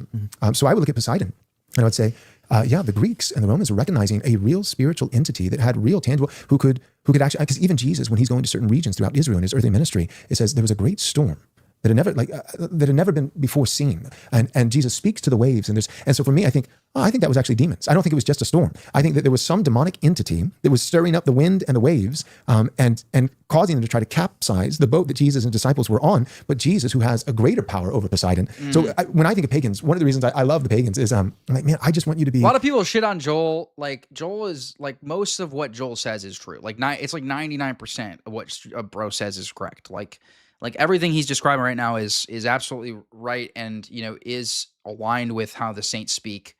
True to your heritage, and do the most historical thing that pagans do: convert to Christianity. Yes. I've heard that one before. Yeah, I think no, and this is all great, and I do think and I'll give you credit. I have spoken about theology today more and religion today more than I perhaps have in the last several months. I can't help myself. I'm sorry. No. Well, I mean, I'm speaking to a pastor. I totally expected religion to come up. Don't worry. And I do think it's something that I am very. In the kind of brass tacks tactical of organizing guys. I am very much in the day-to-day. I am very much in the matter of, I administrate the organization. Right. I am not merely a spokesman, but when I'm not speaking in these interviews and representing the organization to everybody outside, I'm representing the organization to its own men. And you're a mediator. Absolutely. I have to be a mediator between us and the rest of the world, and I have to mediate internal conflicts. Exactly. And I have to make rules, and I have to make decisions, and I have to do a great number of things. And I have to do that in the church as a pastor. Yes. There's this family and this family have a conflict, and I have to step in. Let's get along. Yes, absolutely. And so on some of these topics, I'll admit, you are far more informed than I am, and because of my neutrality, which you might say is untenable. I think it's a feigned neutrality, but I think you're feigning it well. Well, very good. So. But I will say that, that I find these thoughts very fascinating, and I do believe that there's something to be gained from a great many of these things. And I do think there's many men, of Christian sensibilities, of various Christian sensibilities who may disagree on other matters, but, I am happy to see them united in the columns that we can put into the great American cities, and I am happy to see them, hand in hand, working together with our efforts, whether that's disaster relief or whether it's political campaigning. And, we have practices in the organization where there is no division among these different groups. And I do think, if somebody is worried about this kind of religious division, that it is the work which will help to resolve it. It is the work of reclaiming our sovereignty and achieving, national salvation, which may look different to people, right? But I think as we go through this process, the actual labor will help us discern so much about where our differences are and where our similarities are. Because if there's one thing about the modern world that I feel like is very, the technological world, I should say, it's the kind of attention economy. Everything's an algorithm, everything's a timeline, and it makes people so quick to disagree because you have to come up with a new opinion or else you're going to be behind. And this need to constantly innovate on arguments and constantly find something, because nowadays the anger and the incitement and the upset is much more algorithmically viable. Sometimes. I know it's a cliche to say that, but it's true. No, it's true.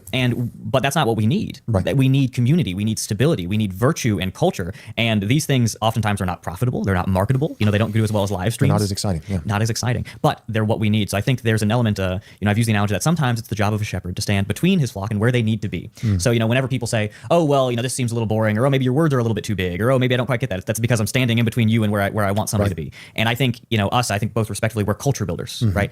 In different ways, but there's a lot of similarities where we are trying to establish these cultures in the world. And, you said you reach out to people and work with them on a granular level in their lives and try to reshape these things. And I think more people need to be more accepting of that. Yes. More people need to realize, and I think there's a lot of humility. One of the biggest things that I actually believe is immensely valuable in day-to-day life about the Christian virtues, that you uphold and that I try to practice myself in many cases, is humility. That, there's somebody else is going to come to you and he might have the right idea. That you might need to set yourself aside to agree with somebody. It's the Orthodox. And I even think turning the other cheek at times. There's people who say, frankly, terrible things about me. Right.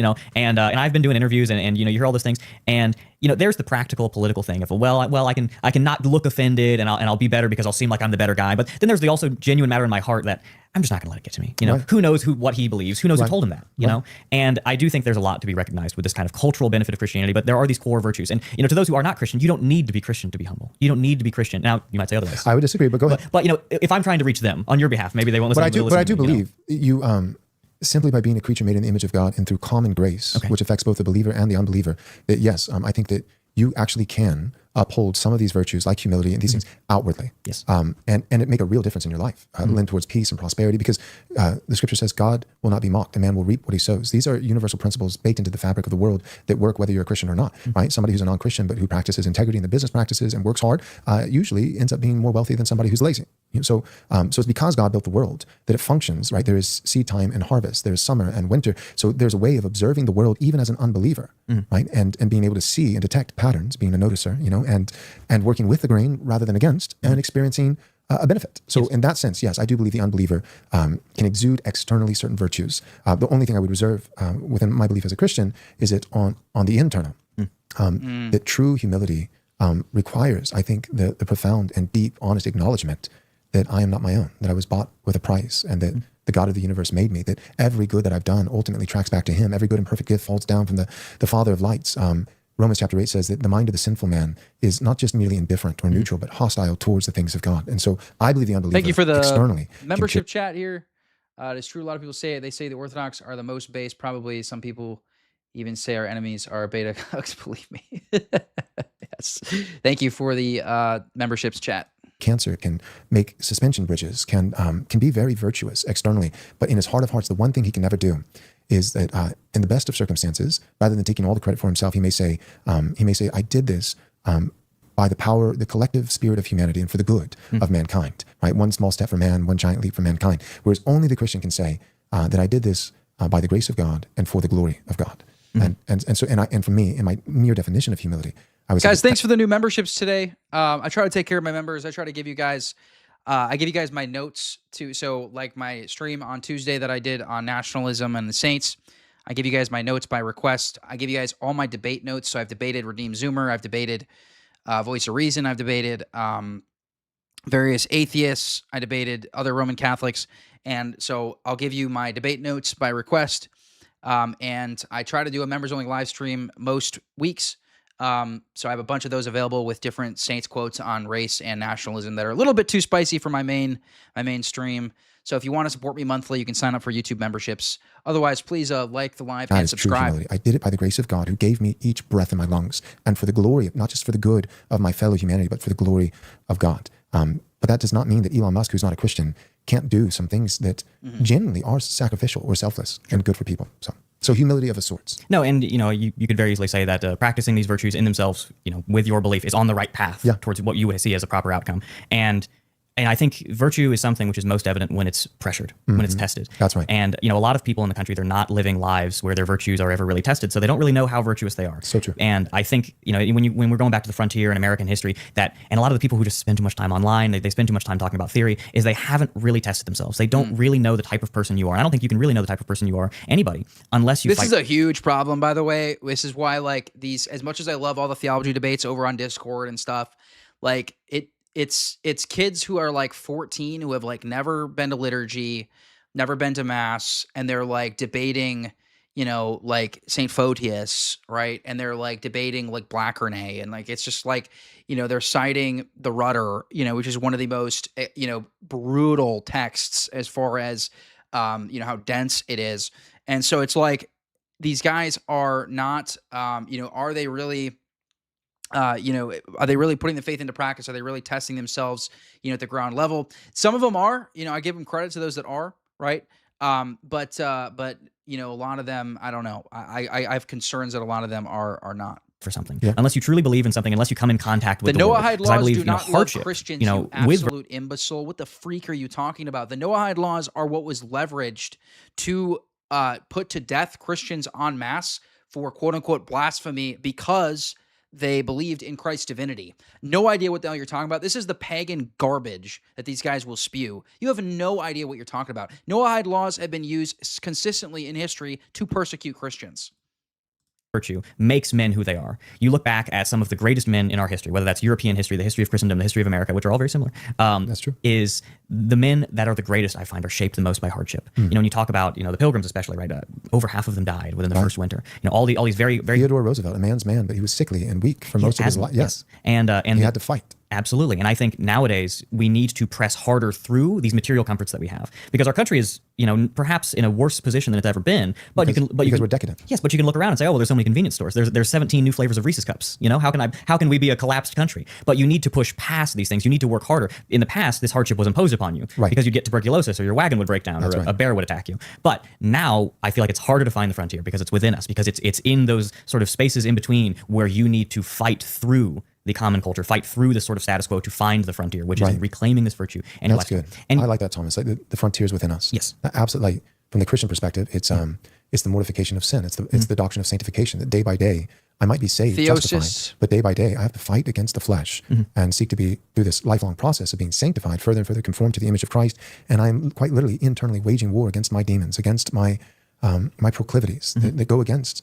God's law and my true ambitions that are holding it. And so there's the internal frontier. And if there is any external material frontier, this is why I know this sounds so random, but this is one of the reasons I actually do appreciate Elon and the fascination of space, because I really do think there's something in mankind made in the image of God that is set on exploration and expansion and curiosity. I think so. I kind of disagree with this take. Maybe in like a perfect world, this is true, but I believe that technological development is only good insofar as it increases the welfare of the populace, right? So like Elon basically is just like, he's trying to, build the technology basically for the sake of technology.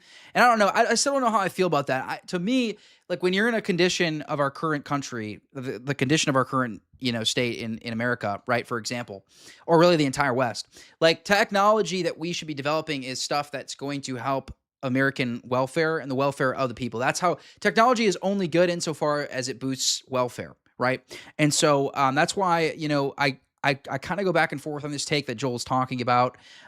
I see what he's saying. Like there's something inherent in the value of innovation. Maybe that's true, but right now what we need is technology that is going to boost welfare. That's the primary technology we need. I know it's cliche, but space, the final frontier, And so I actually think that it's not enough in and of itself, but as one component among many. Yeah, actually the difference is when we uniform... were colonizing new lands, like that was boosting welfare of those people, right? So that's why it's different than like space. Effect, I think, for our people. That like unless we figure out how to, I don't know, maybe if we figure out how to take like, put land, have, an actual civilization, on like Mars or something, which I doubt because God didn't prescribe Mars for us to live on. So I don't know. There's something else to conquer. Well, you look back at and I do think Americans always need something to conquer. Yeah. When you look back at, the Apollo program, I'm not sure if you're familiar, but while they, these amazing, monuments to achievement and innovation, the Saturn V rocket, I believe, was at the landing pad. You had these protesters all around, like the civil rights protesters that were saying, oh, well, they're sending Whitey to the moon, but I don't have enough food stamps.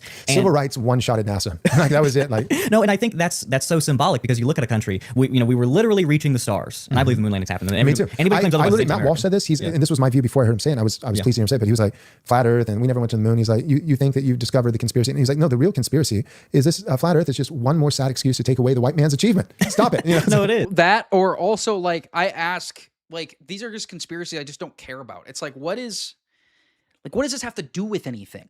Like, who cares, right? Like, what does this is there anything in the modern, is there anything modernly applicable, like to these, I only care about conspiracies that are actually like modernly applicable. And, you have a country which is reaching the stars, and then we have to turn around after this movement and realize, oh, actually, sorry, we just need infinite resources for people who do not. And right. I don't hate black people. I don't hate anybody.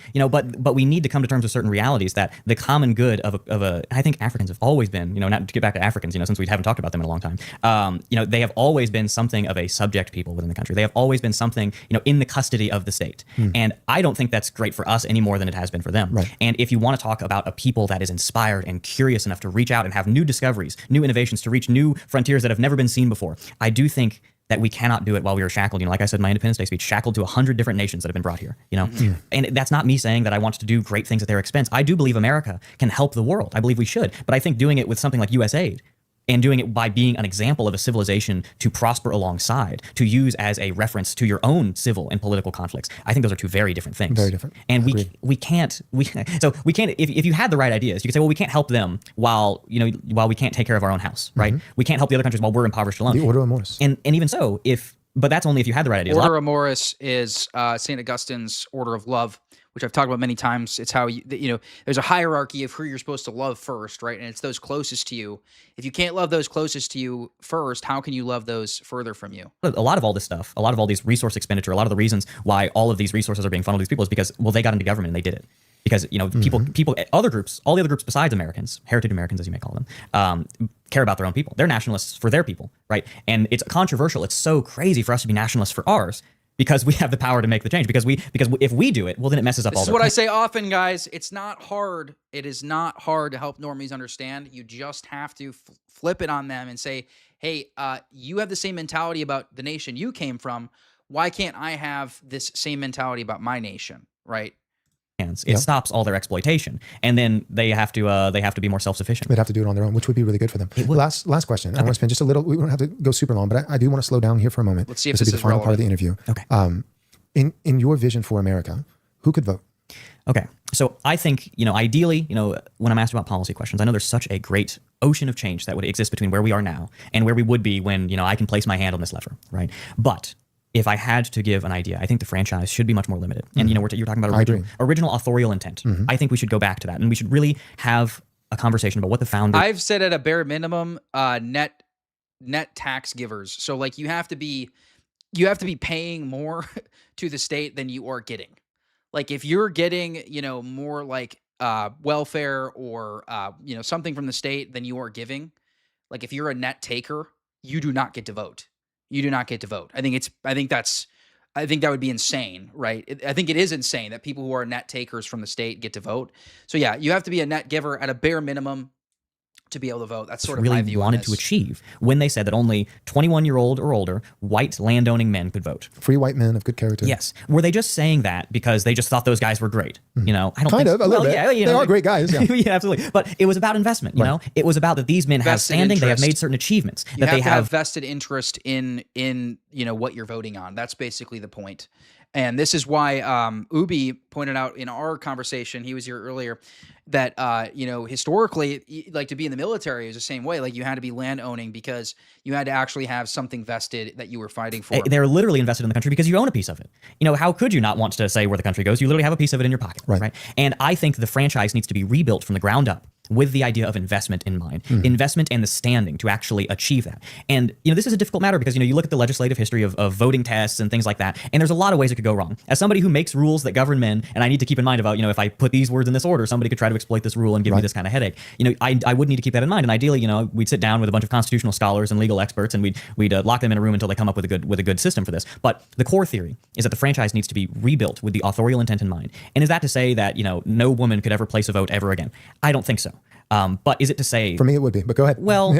We'll talk about it, but I would be okay with that, for the record, in case anybody supposes I'm wrong. But I think it would have to be about investment. It would have to be about service. It would have to be about... By the way, guys, there's this horrible take from a lot of these conservative women that are like, I don't believe women should vote, so I'm not going to vote. Bro, that is retarded. That is retarded. The left-wing women are all voting. The left-wing women are all voting. So you should just go match your husband's vote or go match your father's vote. If you really want to be traditional about it, like help boost your father or your husband's voice. Don't withhold your vote. That's retarded. Actual capability to make the right decision. Because in a republic, and we were democracy for a single day before it turned into an oligarchy, plutocracy, mediocrity, right? In a republic, you are not the direct...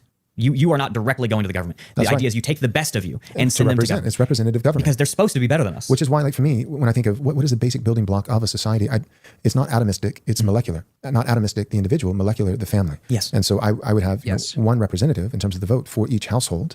I believe it should be the male. It should be the man. Yeah. So that's part of the way I would argument. Yeah, the household model, I think, that's a very solid way to do it. I think that would be a very simple and elegant solution. I'm not exactly sure, about how... there were provisions earlier for but what about this particular widow? Yeah. Especially if she's white, she's wealthy, she is governing her late husband's estate. And so there were, all these things. And land ownership is so different now. Correct. And, there's so many men who are, obviously by the time we reach this thing, home ownership and these other things should be much more attainable. There's so many men now who would totally have the right to vote, in my opinion, or they should, but would be forbidden from that because they're just renting and everybody's just renting. Right. And obviously there would be a lot of nuances, but I do think the idea of... By the way, that can be resolved by mass remigration. You look back to the history of the Plymouth colony, right? And they originally organized it in a very horizontal manner. It was almost, like people would say it's like original socialism or something in the context. And it didn't work because people didn't want to work on other people's farms because women didn't want to make clothes for other women's husbands, right? And then they reworked it because the peril, it was such a dangerous situation where they were about to all starve to death or be torn apart and scalped by Indians. And they reorganized it, and their nuclear building block for the family, their core element was the family. Their community the family became the unit upon which everything was governed. They split up land, they split up resources, they split everything, and gave it to the families. And that created the foundation we need. So going back to the franchise and saying, well, the founders, they wanted investment, they wanted capability, they wanted men who were smart enough themselves to elect even better men to be the most virtuous of it, the most gifted with foresight. I think going back to that family model, I think is a very good idea. Good. Yeah. So for myself, the criteria that I've etched out is, and all this presupposes 100 million people go back. So after mass deportations, which I understand as of now, it's not super hopeful. It's not looking great for the home team. But if that happened, we're speaking in the realm of theory, 100 million. A lot of things will get resolved, by the way, when we fix that. When we fix mass demographics. deportations. And then for those who remain, it would be predominantly white. It wouldn't be exclusively white, but it would be Christian. It would be, in terms of who has a vote, I would want Christian. I would want male. I would want heritage. And so you would define that as white. I would define that as third generation American on both sides of the family. The other thing you can do is you can mandate, Christianity for office. Like to hold office, you must be a Christian. This is how it was in most states. You had to swear upon the triune God, upon the Old and New Testament, et cetera, et cetera. So that's another thing you can generation do. on one. So there's a stake in the past. Married, you wouldn't have to have children, but marriage in general, presupposing children, that gives you a stake in the future. So marriage, I have a stake in the future.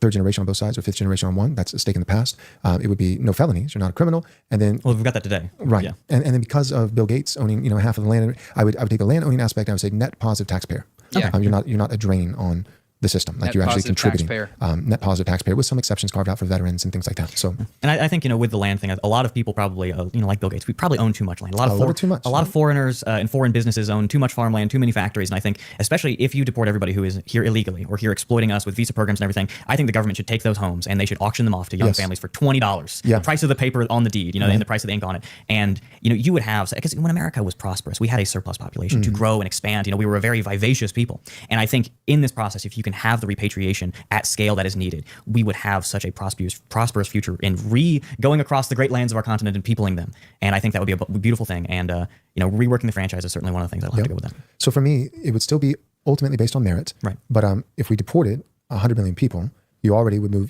59% of the country being white would move up to, 70, 75, something like that. And then, for heritage blacks or heritage Hispanics and Asians and other non-whites that would still be in the country and be there legally and in my scheme would have citizenship, you still would have disproportionate. It would be based on merit and not on race, but it would still have a disproportionate effect. Yeah. So, if it's net positive taxpayer. No, and I think even with... It's like there's a lot of, even with the black Americans that would not be able to vote disproportionately. Yeah. Well, I wouldn't call them Americans. But I know you wouldn't. But yeah. No, in that there is a practicality to that system, and I do believe in enough nuance to propose systems. I think that my ideology, is that none of these foreigners, there's no such thing as a Hispanic American. There's no such thing as a black American. I know that's your view. Yeah. And that's fine. But I also believe. By the way, Teddy Roosevelt said there's no such thing as a hyphenated American in general. You're either an American or you're not. I agree with that, to be honest. All right, but I disagree with what Thomas is saying right there. All right, guys. So that's pretty much it. That's pretty much the end of the stream there. So thank you for tuning in. Please give me a follow over on Instagram at RealBenMichael. And please like the stream. And I'm not going to be streaming Saturday. I'll be back on Tuesday at 2 o'clock Eastern. So don't miss out. Come back, give me a subscribe and come back and check out my stream on Tuesday at 2 o'clock Eastern. I'm fried today, so I'm not, after a 3-hour stream, so I'm not going to do a members only stream. But with that being said, thanks guys for the support, and I will see you